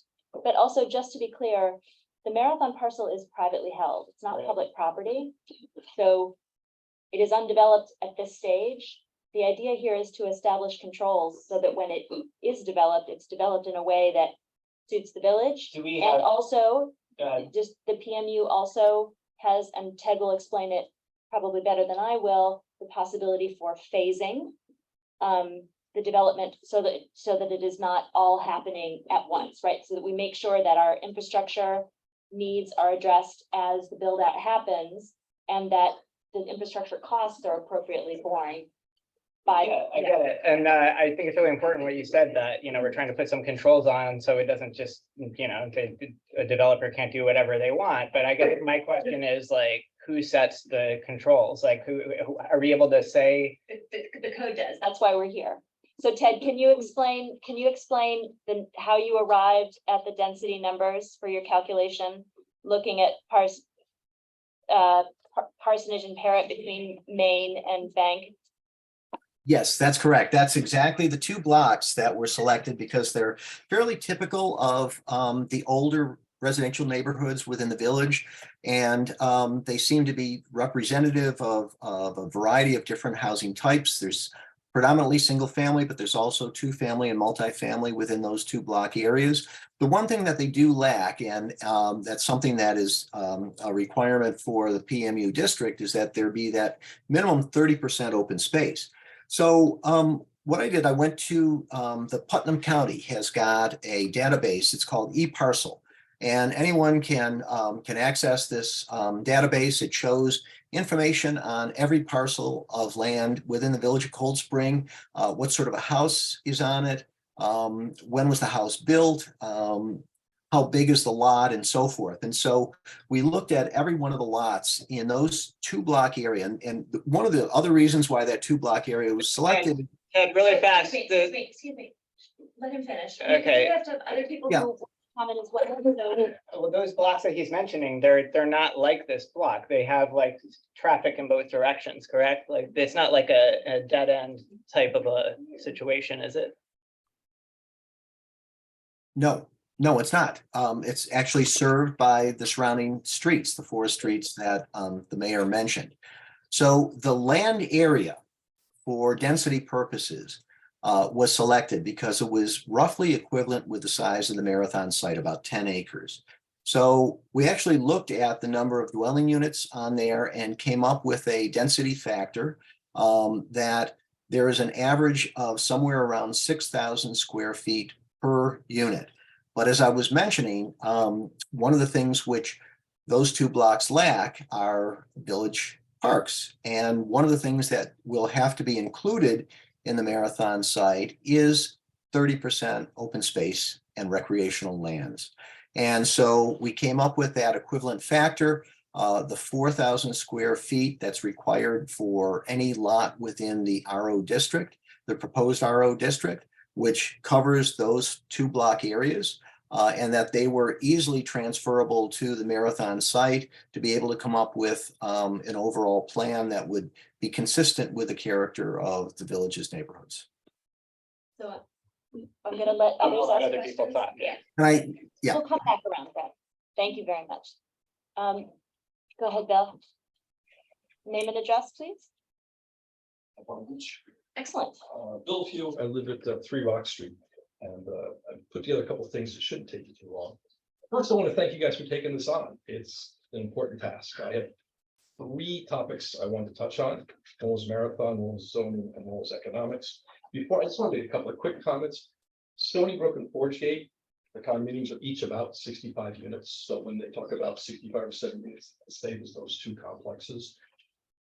Using national data in Putnam, Westchester County is, I don't know any word to describe it. It's not acceptable. When you look at the nation, you look at the density of housing, the economics, and anywhere else. Westchester and Putnam County are very different because of the commuter belts to New York City, where the richest communities in the area, except for stuff down in Alexandria. We put 5 kids in a condo over at Forge Gate so they can go to Hell Day. So the numbers you hear about it, that come out of Ohio are radically different. My suggestion for Marathon is to double deck it and make it a off-street parking for all the residents that don't have parking in Cold Spring. That's my opinion. Okay, Marathon site. I count about 100 properties, thus adding hundreds of cars to the community. How will the construction vehicles and the cars access it? I see 5 ways. I forgot about Wall Street. The first is Rock Street. That's a chuckle. You can't get the fire truck down. Forge Gate, they would object. Scenic Hudson property touches 90 in 2 locations. Perhaps they would allow you to run a road down there. Not likely. Or are you considering using the village property between 13 Benedict and 21 Benedict, which is currently zoned residential? It's a vacant lot. It goes from Benedict to Kimball, and it's being suggested to be rezoned as what do you call it, civic use. So my question, one of my questions is, are you planning to convert that to a road?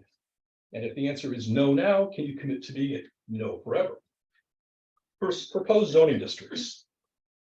The distinction between RO and RN, older and newer residential properties, is completely lost on me.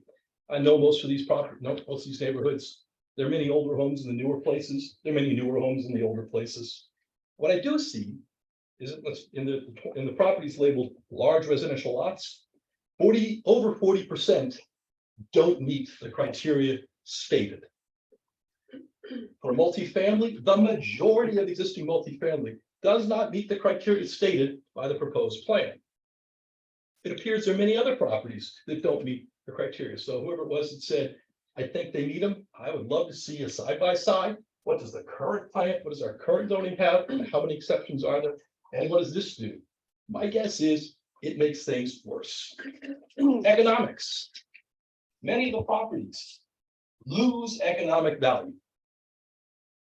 So my question, and my calculation, roughly speaking, because it's kind of all futuristic, is I see about $50 to $100 million in property value being taken by this zoning plan.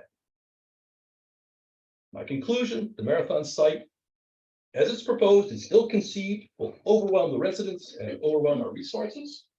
The proposed zoning districts are riddled with error. They have spot zoning. I believe that's illegal, but someone here can tell me. They have contradictions, unclear descriptions, and they all need to be corrected before I would have any support for something going forward. And the last one, how are you going to pay the owners that are losing $50 to $100 million in future value going forward? I have 13 additional questions. If people want to hear them, I'll read them, or I'll just give them to Jeff and you guys can answer them. My request is you answer them in writing, you send them to me. If I'm not satisfied, I send it back and you expand the answer. Is that fair? I have already, the board has already committed to address questions in writing and to make it available on the website. So it'd be great if you give them to Jeff. I said to my satisfaction. Well, I can't predict what your satisfaction is. I'm not unreasonable. I'm not unreasonable. We will address your questions and you can let us know if they're satisfactory. Okay. I stop, Jeff. Thank you. Yes, please put the paper in. Thank you. Now you're taking. Thank you for your comments. Email to me and. I trust you. Mr. Gualtieri, please. Tom and Pelletary, 105 Fair Street. For those of you who don't know, Mr. Jack here, I'm gonna read it on Pelletary. This man right here has a hell of a job as a planning board chairman. I was planning board chairman at Cold Spring from 88 to 2000, or excuse me, the zoning board chairman from 1988 to 2000. I'm seeing comments here as far as how much the planning board seems to be not getting enough information and insight. If I'm wrong, Jack, tell me. No. I think that the planning board, the village board has the legal authority to make laws, etc. But the planning board and the zoning board always worked hand in hand. That's a big, that is a big concern. It has to be done right. There's a lot of planning. There's a lot of detail to what if situations. The time that I spent on, I was always two things that myself and the colleagues that I sat with had one goal. That was to listen to the people, listen to their concerns according to the zoning board laws that are currently on the books, and try to make fair decisions that would accommodate as far as variances go, as far as a lot of stuff. Down on the river, the old lumberyard, that was a big challenge. When I was, related to the chapter, Tom? yes, it's all inclusive of chapter 134, which is the zoning code. I'm just saying, I think the planning board, even though you had an ad hoc board to make suggestions, I think that the ad hoc committee has to be also inputting to the planning board, which is the majority of the thinking and the background checks and stuff that needs to be informed, so they can help make an informed decision back to the board, back to the zoning board. It's a big concern that I see Bill's comments had some validity to it. Cold Springs is a small village and always had, it's only be able to grow so much. You can't put 5 pounds of stuff in a 2-pound bag. And planning board has a lot to do with it, and the zoning board as well as the village board. But I think it needs more insight. So to the public, so that the board understands more, with the planning board, the ad hoc committee, and all can join to make common sense decisions for the benefits for the people who live in Cold Spring. And that, I think, should be the goal. That's it. Thank you very much. Is there anyone, I'm just gonna go into the screen for a moment because we've been hearing in the room. Sue Peel has her hand raised, I think. Hi, can you hear me? Yep. Okay, Name and address, please. Susan Peel, and I'm on 23 Fair Street. And we moved to the village in 1998, and I just want to start with, it's not the same village that we moved into. It's grown tremendously. It's become much more dense. It's also spread out more. And so I was wondering why we're comparing the zoning with the previous zoning, because Marathon doesn't exist anymore.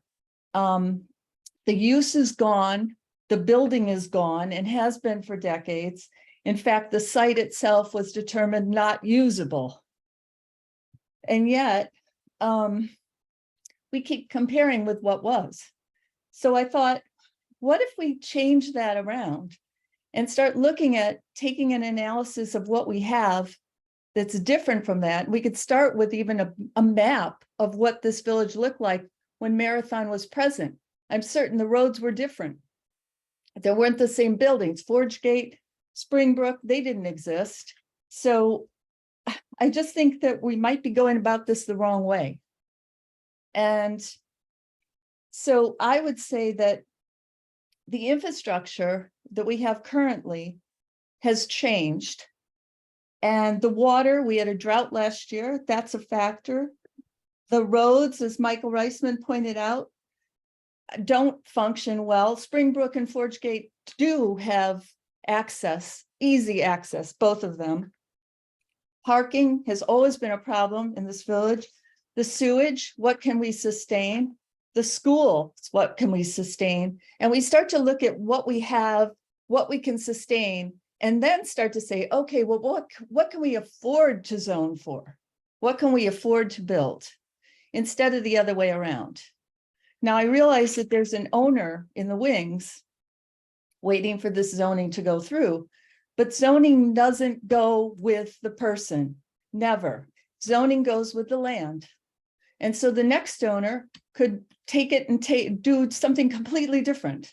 So I think it's really just important to say that we don't have to be hinged to the past. If we're going to wipe out the zoning and change it now, why don't we look at what we are as a village now as compared to what we were then? That's my comment. Thank you, Susan. Aaron? Hi, Aaron Frymark, 10 White Hill Place. There's a lot of questions I'm hearing about the marathon, and I wasn't part of the committee, and I'm not part of the planning board, and I'm not part of the zoning board, but I just have a question about the zoning process. My question basically comes down to, can the board do whatever it wants with zoning, or are there constraints? And more specifically, say I buy an undeveloped parcel of land that has a certain zoning and I have a right to do certain things. Can the board say a year later, no, you can't do anything, you have to make this all parkland, even though I bought it as an investment? And if the board can do that, do I have grounds to sue? I don't know who the owner of Marathon is. I've never met this person, I heard his name probably. But I'm just wondering, as a private landowner here, I would be worried if the board could make any change they wanted. And as much as Marathon doesn't reflect my land, right? It's very different.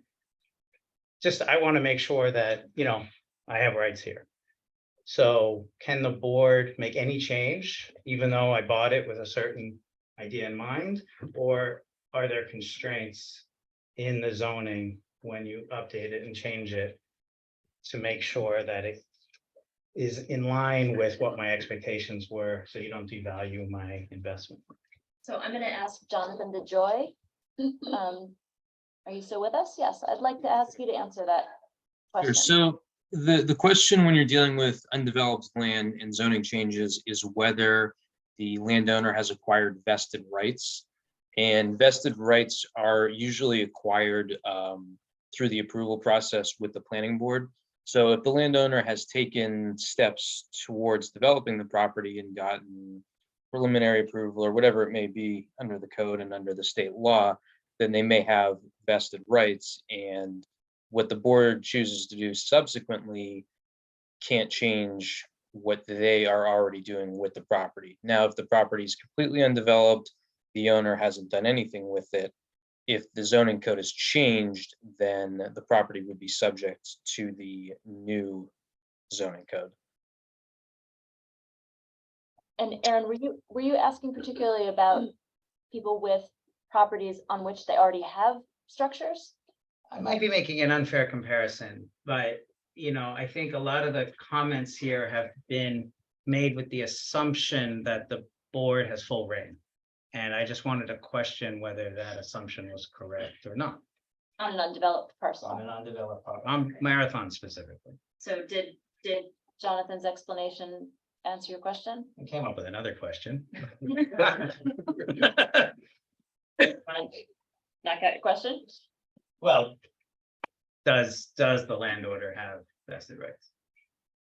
Not that I'm aware of. There's been no development on the site. Well, actually, the owner is in the room, so he can answer that question. Sean, have you made any improvements on the site? This is Sean Carney, who owns the Marathon property. He's not a big dark guy. We don't have any plans in front of the village. Sean Carney, 24 Paulding Avenue. We don't have any plans in front of the village or site plan approval or anything like that. Anyone else in the room? Matt? Yeah, I want to thank the board for removing the time limit. I think that, the village has a lot to catch up with, when a document goes from 86 pages, roughly 130, fitting it into 3 minutes is not really gonna get us there in any short amount of time since we haven't, it's our first look.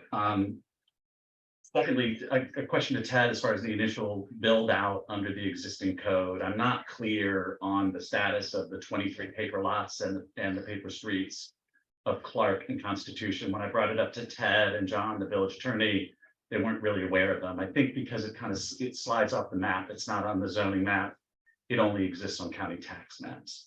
And then when you look at the build out, I think he calculates at 52. The status of those lots, right, as well as the minimum lot size down there are both coming out of the Nozzleman 60 lawsuit.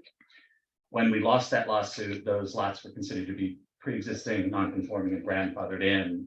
But what the administration at the time did, Mayor Phillips, was to say, notwithstanding anything else, the lot size of the existing zoning has to be used. Were that the case, in an I1, you could only do 1 acre lots. So this is calculated at, I don't know, 7,500 square foot lots. I think that's not correct. I can't find it in the code right now. It's here. I found it for a prior development that was also, showing us some density that was not doable under the code. It's not well placed in the code. It's a common mistake, but it's in there. And one thing I'd like to kind of understand, and maybe I'll just submit it in writing, but I'll say it here. I'd like to understand the process of arriving at the use of an advisory committee that would be meeting out of the view of the public, right? Specifically, with them meeting in closed sessions, was there any posting for interest on the committee? What process was followed to assign people to that committee? Who was involved in the, in the vetting, the nomination, and the assignment to that committee? I'll submit it in writing because I think it's an important thing to understand as people look at, what was done outside the view of the public. Thank you. Thank you. Anyone else? Mr. P, you've already had a chance, so we'll come back around. Well, excuse me, no, Mr. Pugh, you don't have the floor. You don't have the floor, Mr. Pugh. You don't have the floor. No, You don't have the floor. You're not answering questions. You're a member of the public and you have spoken. I recognize Mr. McComish. Bill McComish, 25 Rock Street. Good to see you. Members of the board. Jeff, hope you're all enjoying this beautiful spring bloom. Okay. I only have a couple of brief questions. Traffic being one of the key components to development, and Mr. Leisman, Mr. Fink, and Mr. Pugh touched on that topic. And my question is, do we have a traffic study, an independent professional one? And if we don't, when might we have one that we can review? So the 134/12 does require an independent traffic study. It requires as does chapter 57 in our code already require that outside consultants to the village are covered by the applicant. That's an already existing thing. Traffic studies are required from the very beginning with the special use permit and financial studies. There's no application before us. Okay. We're talking about zoning tonight. There's no application for the parcel. This is the legislative element updating the zoning code. There is no application. Second question is, there any consideration given to the New York Housing Compact and how this will impact Cold Spring and development of the Marathon? The proposal put forward by Governor Hochul? Yes. Yes, indeed. In fact, that was a topic of many conversations of the ad hoc committee. There are requirements for transit-oriented development. We would be one of those parcels with a developable lot within a half mile of the train station where transit-oriented development is incentivized. And Ted, I'm going to let you take from here so that I don't misspeak. In modifying our zoning, we are already on the pathway to earning credits toward the housing compact were it to pass. And it has requirements both for transit-oriented development and for affordable housing. Are you there? Oh, you just muted. Sorry, I'm muted. Yeah. All right. Can you hear me now? Yes. Yeah. Okay. So as far as any sort of legislation that would be happening in Albany. The work group did consider what would happen if there were mandates that came down from Albany. And as the mayor said, Cold Spring would be one of those communities that would have to deal with that housing compact.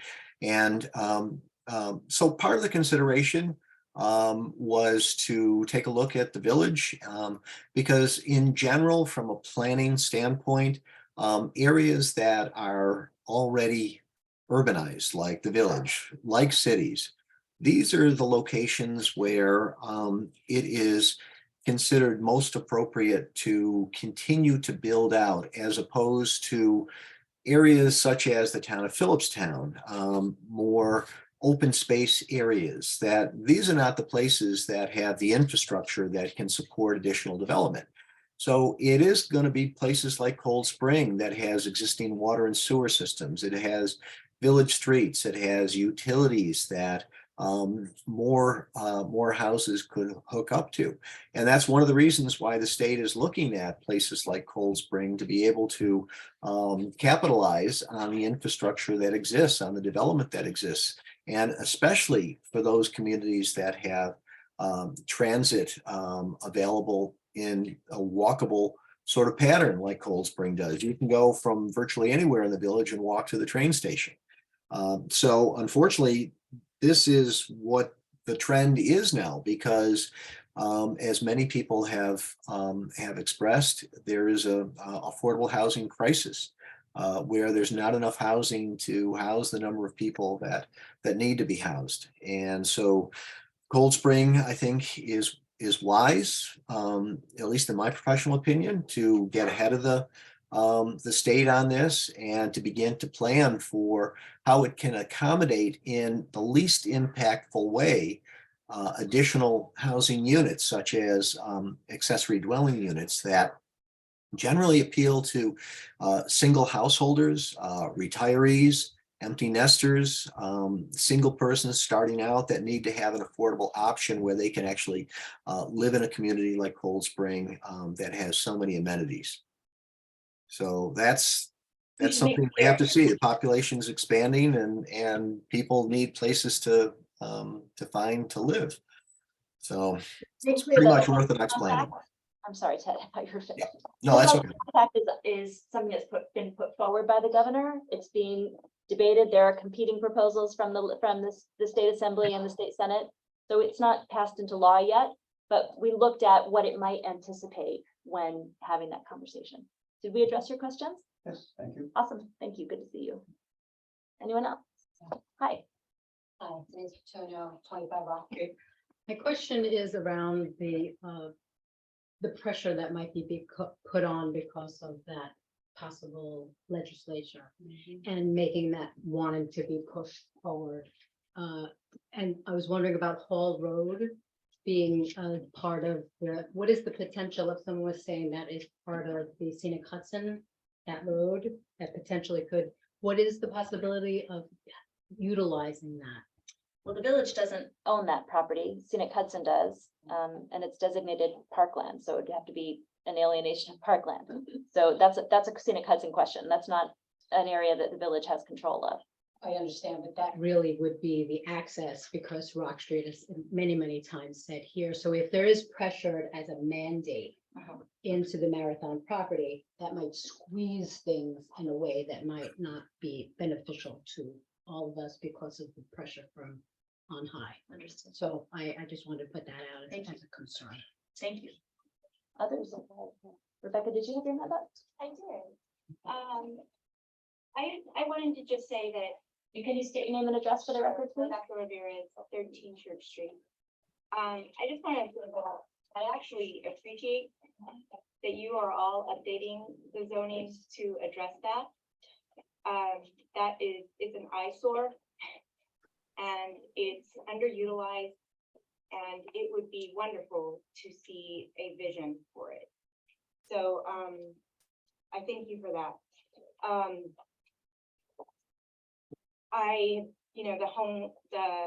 The housing crisis and the rising number of homeless, the population, it's something that has been on my radar for a while, and I also appreciate that this would be something that would help you know, New York and the city and our nation, you know, crisis of housing.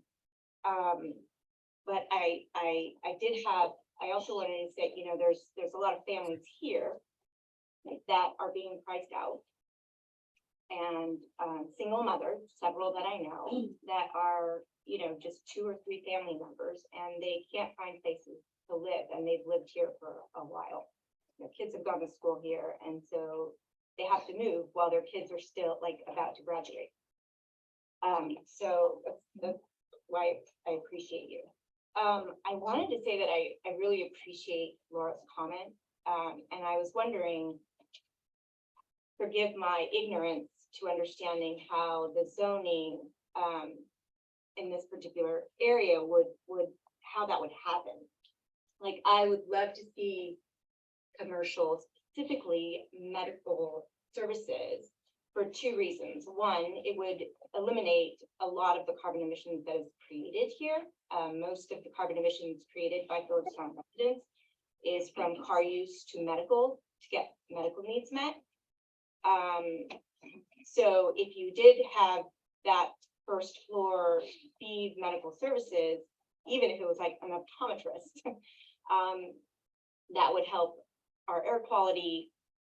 It would help serve, you know, our 20% of aging in place residents, and would bring services that are not on our main street. We have hair services, but I don't, you know, beauty services, but we don't have that anywhere. We don't have any other service. I don't think on the main street. We have a lot of gift shops and retail. But how would the zoning, my question is, how would the zoning, the code, be able to ensure that those spaces were populated with medical, like, business? So Ted, I'm gonna hand this to you as our planner. If you have a look at 134.12, the allowable uses are listed there, and an easy place to look is at the back, at the use table. So one of the innovations in this version of the code is a table that you can easily look at and identify within the district what is an allowable use. So in the PMU, now so I can get the right angle on my glasses.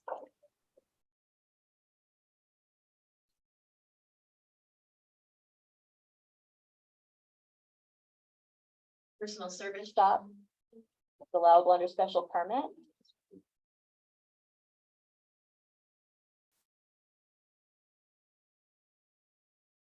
Health and fitness related facility is allowable under special permit. Mixed use is allowable, special permit. Ted, is there anything you'd like to add?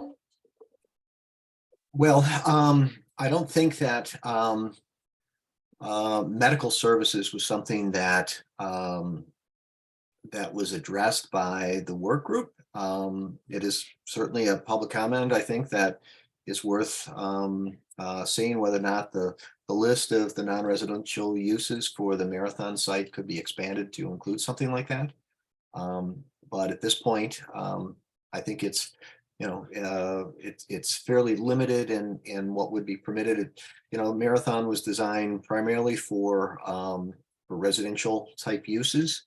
I don't. I think that Professional services is allowed, right? So the definition of that is occupation, a home training, for, yes, sciences such as architects, accountants, engineers, doctors and lawyers require licenses. So the idea is that medical was one example, but that it could also be, you know, we used to have a law office on Main Street that's no longer there. Those kinds of offices that have, you know, some public in and out, but not the same thing as retail. So Right. zoning And public service. and zoning is aspirational. These are the things that you can do on this parcel, and then we need to see what comes forward as a proposal to the planning board. Sorry, Catherine.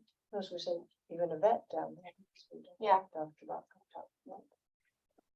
Are there other members of the public or online who'd like to speak?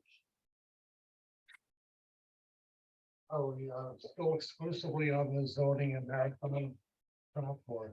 We're talking about all three chapters, but I'm sorry, I saw Ms. Early and recognized her first. I saw her hand first. I'll come to you next. I may go on for a while, so you might want to take. Thank you for ceding your time. Go ahead. Your name and address, please. Off topic. My name is Frank Wald. I live at 15 Stone Street. I was hoping to get some input or at least raise some issues regarding the noise component. Yeah, go ahead. I think probably some people will be surprised to hear me say this. I've lived in the village for 30 years and it's been pretty enjoyable up until about 2 years ago. And I wound up in a situation where I have a row of 3 air conditioning compressors installed on my property line, which is my patio. My concern is they seem to be legal because measurements are presumably taken on a property line basis, but property line is my patio. So I've got noise levels on my patio, which compare in number to the noise levels of passing train. My dining room window is on the patio, and essentially what it's meant is I functionally lost the comfortable use of the entire garden area, patio, my dining room, and I run a television set at night to get to sleep to mask the air conditioning noise, obviously in the spring and fall seasons. It's made continuing to live in this village questionable. Some people have asked me why I continue to do it. What are your plans? People I know in the village, people I know nearby who know what the situation is, are sympathetic and a little bit outraged. I have a family who has come here all their lives, grown kids who still come back, people who drop in and out, who've been used to having the facilities of the house, who now ask me, do we have to sit in the dining room? Can we sit in front? Can we eat in the dining room? Can we eat in the living room? Can we sit out on the front porch? Because they simply don't want to be in a good part of the house or the grounds. And it's a really serious issue. Now, it seems to me, I grew up in a suburb, I try to flip this course, where property line baseline would have made some sense. My parents' properties would have had 25 feet from the property line on one side, 40 on another, and 100 behind it. But there doesn't seem to be any accommodation where your property line is your outdoor dining space. And to have to live with that kind of noise level, it goes close to 70 decibels. But I'm understanding that it meets the code. Well, if it meets the code, and that's factually true, I'll take that as a temporary answer. But is that what the village wants for itself, for its residents? So if you picture where I live, and you hop over to the other side of the street, 14, 16, and 18 Stone Street, we're all connected. They all have charming, delightful little like Brooklyn brownstone or Manhattan backyards. They have quiet patios, sitting areas, dining rooms are in grade. And if any one of those people put a row of compressors down any one of those lines, it will ruin their lives forever. So what I feel I have right now, to my detriment, is a working laboratory of how not to do it. And I've asked people in the village sometimes, just drop by. I don't have to be there. There's a garden gate and you can walk down and you can see these 3 compressors jammed up at the closest possible point to my property, at the closest possible point to my house. And it's unimaginable to me that anybody thinks that's a good idea, except of course my neighbor, such a plain fine with it. Well, obviously it's a very disturbing issue. And I would like to think that somewhere in the consideration of the zoning rewrite, the noise rewrite, that someone would at least look over about whether or not that's still a viable, sensible, generous, kind, village centered kind of idea to continue with. It's pretty awful, and it's become pretty irritated. It's been a tough couple of years. And I thought it would be foolish for me to learn that I could speak about this topic tonight, at least briefly, and then not do it. So I want to go on the record of it. This is extremely important to me. Like I said, again, I have neighbors across the street who would be appalled to think the same thing would happen to them. This can't be what the village wants for its neighbors. It can't be what you want for its residents. Thank you. Ms. Early? Great. I'm going on. If you want to take a break or adjourn and reconvene, put in the hour. No, why would we do that? Fine then. So. But actually, before we do enter comment, so this is not, my proposal is that we continue the public hearing. If that's a general sentiment, I would say that we probably want to set a stop time. It's 9:15 now, 9:45. Reasonable? Okay. All right. In the parking table, there's a column minimum on the right, and there's a column maximum on the left. What does maximum mean relative to parking requirements?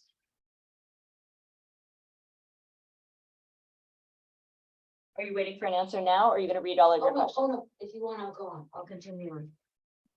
Figure 6, sorry. There is a figure in 134-7E called building placement residential, which seems to require that buildings be placed on lots in a particular fashion, essentially in the middle of the lot. I believe that a property owner should be able to place their building anywhere on their lot as long as they do not violate the table of dimensional requirements. In figure 6-2 under 134-7E, there's an illustration figure 6-2. On the right side, it seems to indicate a single structure. It has the word back building in that illustration. What is a back building? Table 6A says that RL has a multifamily dwelling as a prohibited use. However, this table also says that 1 to 2 family and 1 family to 2 family conversion and 1 family 2 family to multi conversion are special use. Isn't that a contradiction that it is prohibited and yet it can be done via a special use? Since Marathon is a new development, shouldn't single family dwelling units conform to the RM specifications in terms of width, depth, and lot size, since this is a new development, as opposed to RO, which is what the proposed code says? Why are so many RL lots? Could gentlemen speak outside so that we can hear Marie? Could you take your conversation outside, please? It's hard to hear Marie. Thank you. I'm sorry, I couldn't hear the last thing you said. Why are so many RL lots deficient in either width or lot size? There appear to be 24 RL lots. However, 11 of these lots do not have either the required width or the lot size for RL designation. This constitutes about 45% of the RL lots. Why then are they designated as RL? What is the value of an RL zone? In the table of dimensional requirements, why does RN have a shorter depth than RO? That seems counterintuitive. 134-2B, apartment house is not a defined term, although it is treated as a defined term in the text. I think there should be a definition.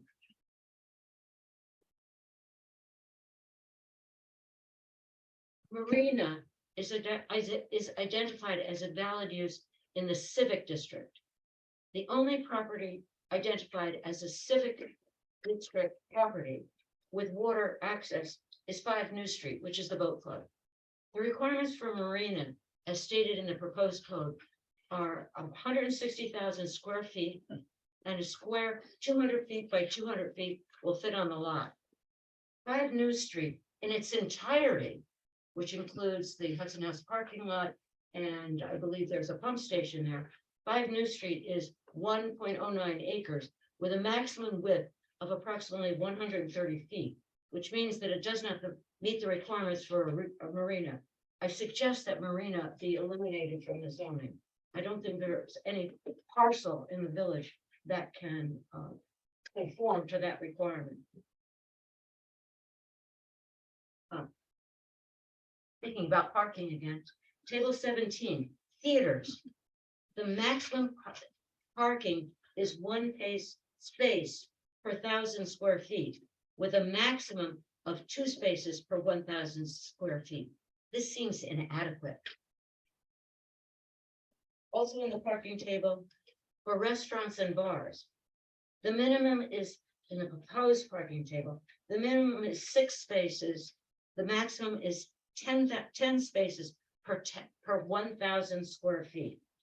This seems to be inadequate. Currently, the parking requirement for restaurants and bars is 1 parking space for 3 seats.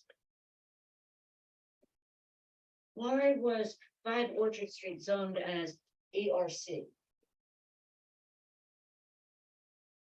In the table of dimensional requirements, asterisk B, as applied to B4, states that a single-family resident fronting on Village Street or State Highway, 25 feet or less as permitted by the planning board.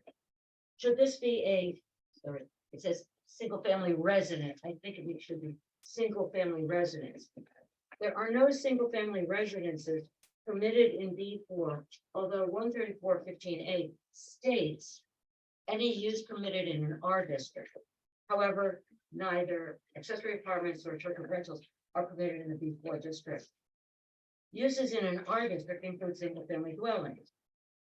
As we probably know, the development at Butterfield originally allowed for single-family dwellings. However, 3 lots were subdivided from the property and are not now currently zoned as single-family dwellings.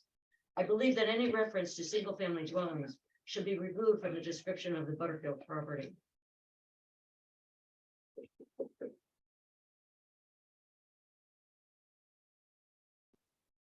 In reading the table of uses for MF multifamily districts, it states that lots used for multifamily dwelling are limited to 1 building per lot and 4 dwelling units per building. Does this mean that the maximum number of dwelling units in an MF district is 4 dwelling units? If so, it seems to put Springbrook, Forge Gate, and other properties into non-conforming status immediately and does not seem to permit them to rebuild should that be necessary, and seems to discourage any additional multifamily dwellings of more than 4 units. Marie? Yeah. It sounds like you're reading from a list, and we've committed to answering all of the questions. It seems as if it would be a better use of public time if you were to submit the written record and we could respond to them. So are there others who wish to speak? I can certainly stop at this point. I will just complete that question. Thank you. Is it correct that MF properties, 1, would not be able to rebuild under the proposed zoning, and 2, that this is meant to discourage any buildings of more than 4 dwelling units?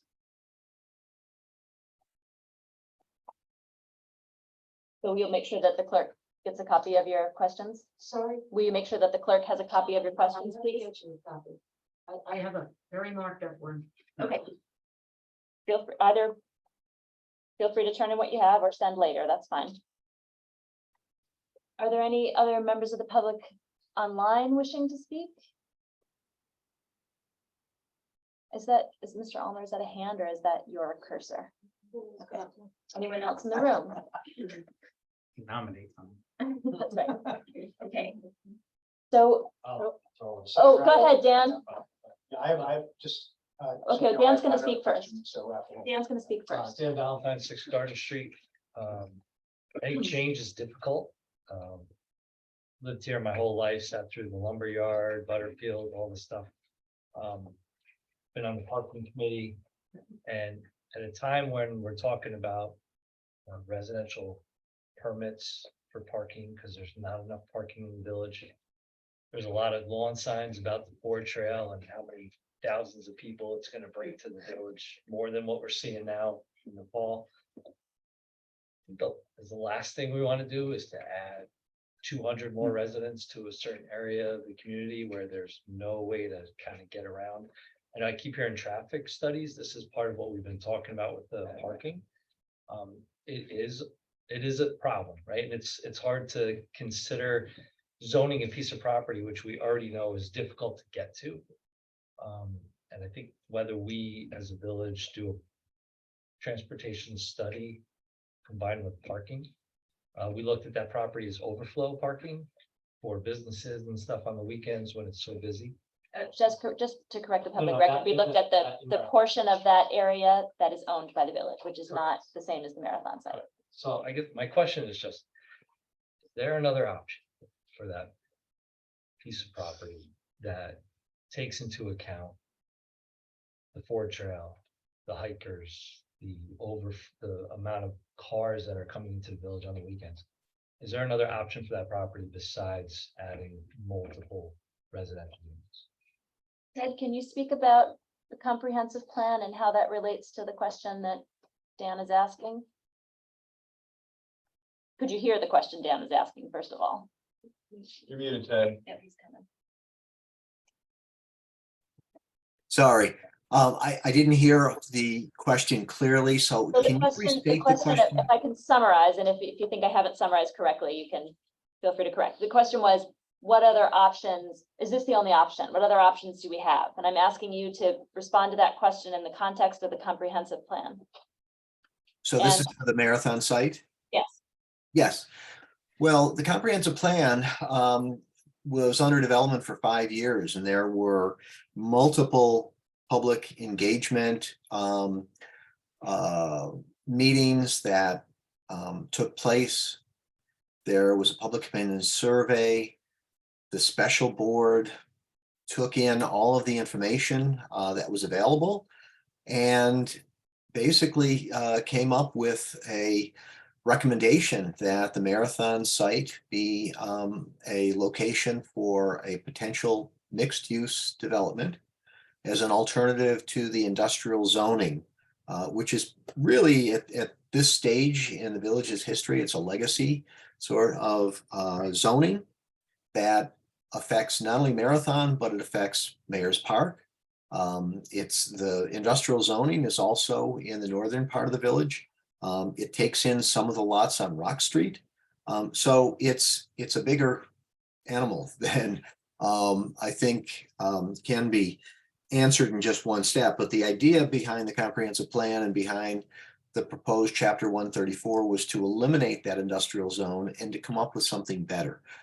Because the existing situation would allow for a subdivision development of that property, but I think the special board felt that there was a greater opportunity for having a mixed-use development that would include a variety of different housing styles and types, much as the remainder of the village, which has a mix of different housing types on the different blocks, and to have it be more of a reflection of the village and to move away from that industrial legacy and leave it at the West Point Foundry Preserve that now is there for everybody to see what it was like. And of course, Marathon is gone. There are certain limitations of what can happen on Marathon. But that was pretty much the consensus of the special board and the village board at the time that the comprehensive plan was adopted in 2012, that it was an improvement over the existing situation in the zoning. And in terms of impact mitigation, so what we're talking about now is a process of zoning and determining uses and boundaries. Impact mitigation on uses happens when? Discussion of impact, discussion of how this project interfaces with the rest of the village, this parcel interfaces with the rest of the village. When does that happen? That happens during the concept plan special use permit review and approval process. It also happens at the preliminary site plan stage to ensure that there's continuity from the application that's made for concept plan special use permit approval. It also has to happen at the final stage as well. There's a lot of protections that have been built into the zoning process to ensure that whatever happens and however long it happens, and we can't control, just as the mayor said, all we can do is create a document that becomes an aspirational document for the kinds of development that was desired, at least at the time when the comprehensive plan was developed. But that's no guarantee of when it's going to happen. It's no guarantee of how it's going to happen, or how long it's going to take to happen, I should say. But the work group has tried to incorporate as many protections in there as possible to ensure that something that's going to be consistent with the overall village can happen eventually on the Marathon site is a better alternative to what we have now. This is maybe stating the obvious, but the Marathon section is setting out the conditions under which someone may apply for a permit. It's not saying that they can, just do this tomorrow if this is adopted. And so there are conditions in there that they have to meet. And those are some of the ones that we all have these concerns and questions about, of the road, traffic impact and impact to schools. And so it's, please look at the requirements for that approval process and see if you think that it's asking for the right information. Because that's what's going to happen in the future, right? And that's going to be a public process. We're all going to be able to look at the application and comment on it, and that would be before the planning board in these 3 steps. And so this is setting out those very early conditions for that process. One follow-up question. So if, let's say someone applied for a permit to build a certain amount of houses, I would imagine the impact on the wastewater treatment facility, the water pipes that have to come in now based on the multifamily, they have to be sprinklered, the water demands on the water system that we're tying into the aqueduct. So would all the residents of the village of Cold Spring have to pay for these upgrades, or would the person building all these buildings be responsible for the additional demands on the village? Those are things to think about with a project. So part of impact mitigation is saying, if you would like the rights to develop this parcel in this way, this is how you have to mitigate the impact on village, including infrastructure. So this is not, you get to do this for free. The questions are, do our current systems have the capacity? And this is, again, all laid out both in the special use permit and then the 2 stages beyond. Do we have the capacity for what you're asking for? If we don't, what are you going to do about it? And how do we make sure it's in place before the development proceeds? So just like was done, well, let's not say just like it was done. What we did in this case was, frankly, look at everything that went wrong at Butterfield. And there was a lot that went wrong at Butterfield, a lot.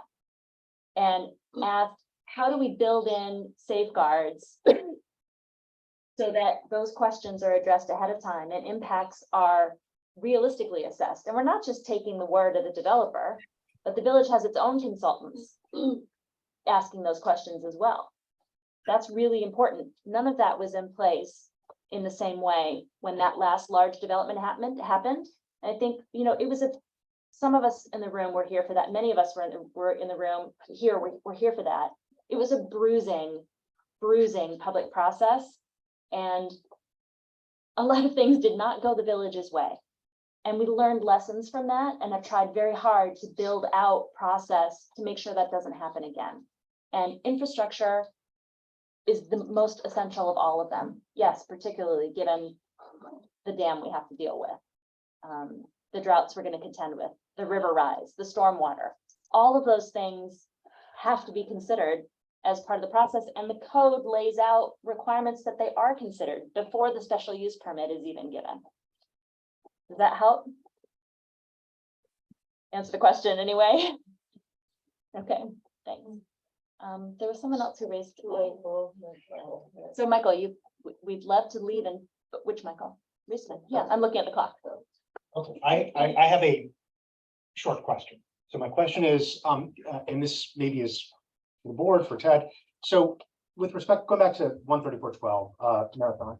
So there is this provision in the proposed code of the 30% open space. My question is this.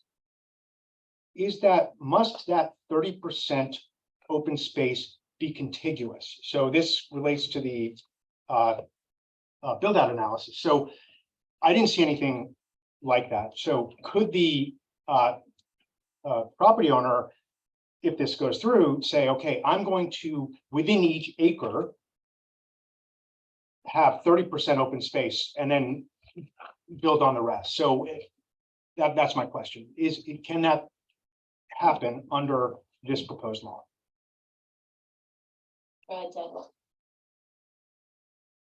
Yeah, the way that it's set up, the 30% open space is non-specific as far as the concept plan is concerned. The idea behind the concept plan is that the applicant would engage professionals. They would follow the guidance and the standards that are provided within there, and would come up with an overall plan of development that included open space, recreational areas, tot lots, parks, greens, that sort of thing. Ted, I think he was asking more about, could the developer consider? Yeah, well, let me ask you again. I hate to be kind of quasi obnoxious, but it is late now. I'd like to get a yes or no answer. Must the 30% open space be contiguous? No. However, it's not part of like someone's backyard, right? It's defined to say that it's not part of the minimum lot area or part of existing or future roads. So it's saying that it is identified as separate open space, not as. But can there be more than one area that constitutes that 30% open space? The way that In it's. other words, it need not be contiguous. Correct. Is that something that you're interested in seeing? Well, no, I mean, now you've answered the question. So Well, I didn't know if you were advocating a position, but it sounds like no. no, I'm not. The reason I asked it is because it relates to the build out analysis specifically, and it relates to other things as well, of course, but it's just to say that I think that subtracting 30% from the buildable acreage, I don't think is the right way to approach it. Thank you. Yes, this is the last comment of the night. We're getting down on the clock. Okay. Not that I'm. Could you repeat your name again? Yes, Just so the clerk. Antonio, 25 Rock Street. Not that I want to put Mr. Cornell, if I said it right, at any point, I would like to express your vision, maybe not tonight, but in the future, that would be nice. I mean, I don't know what your vision is, so that would be helpful. So the questions are addressed to the board, and the board recognizes that you are requesting Mr. Carney at some point to make his intentions known or his vision known. Understood. Thank you. Mr. Carney. Sean Carney, 24 Paulding Avenue. So this is just zoning. This isn't our proposal. I'd say I'm in a weird position as a developer. Light industrial probably works better for us.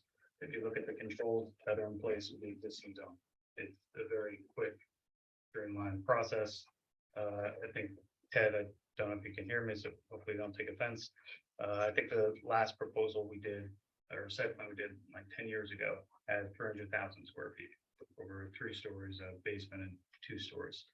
And that's zoned as a brick. So as a developer, it's why would I go through this process? That's very cumbersome. As a village resident, I look at the end result that could be there and I say, okay, that makes sense. It's a village in a village. It's in keeping the village. I can see going through, from my standpoint, the root canal. So we don't have a vision. We're reviewing this zoning thing as you. So it's new to us. We haven't put together a concept plan or anything like that. You're asking. Okay, if there are no further comments, we will continue the public hearing. Clerk, can we talk about schedule? Sure. My recommendation, given the amount of public comments, if other board members are willing to do this, is that we start earlier and get business out of the way in our next session. So that we have time available to speak, like maybe start at 6 or 6:30 on the business side. And get that knocked out of the way so that we have more time available for zoning considerations. Does anyone have any objection to that? 6:30 would be. 6:30 would be better. Well, it gives us half an hour to get business out of the way. Jeff, do we need to make a motion to continue the public hearing? I'm gonna say, can I object? You can, whether we listen is another story. You do not need to make a motion. Say that again? You do not need to make a motion to do that. Well, you take note, the public conversation continues. Thank you, everyone, for coming out. Appreciate the questions. Appreciate the comments, all of it. Have a good night. Thank you. Oh, motion to adjourn. Second, all in favor? Aye. Yeah, let me know if you wanna, if you want any clarity or anything like that about like kind of something that's.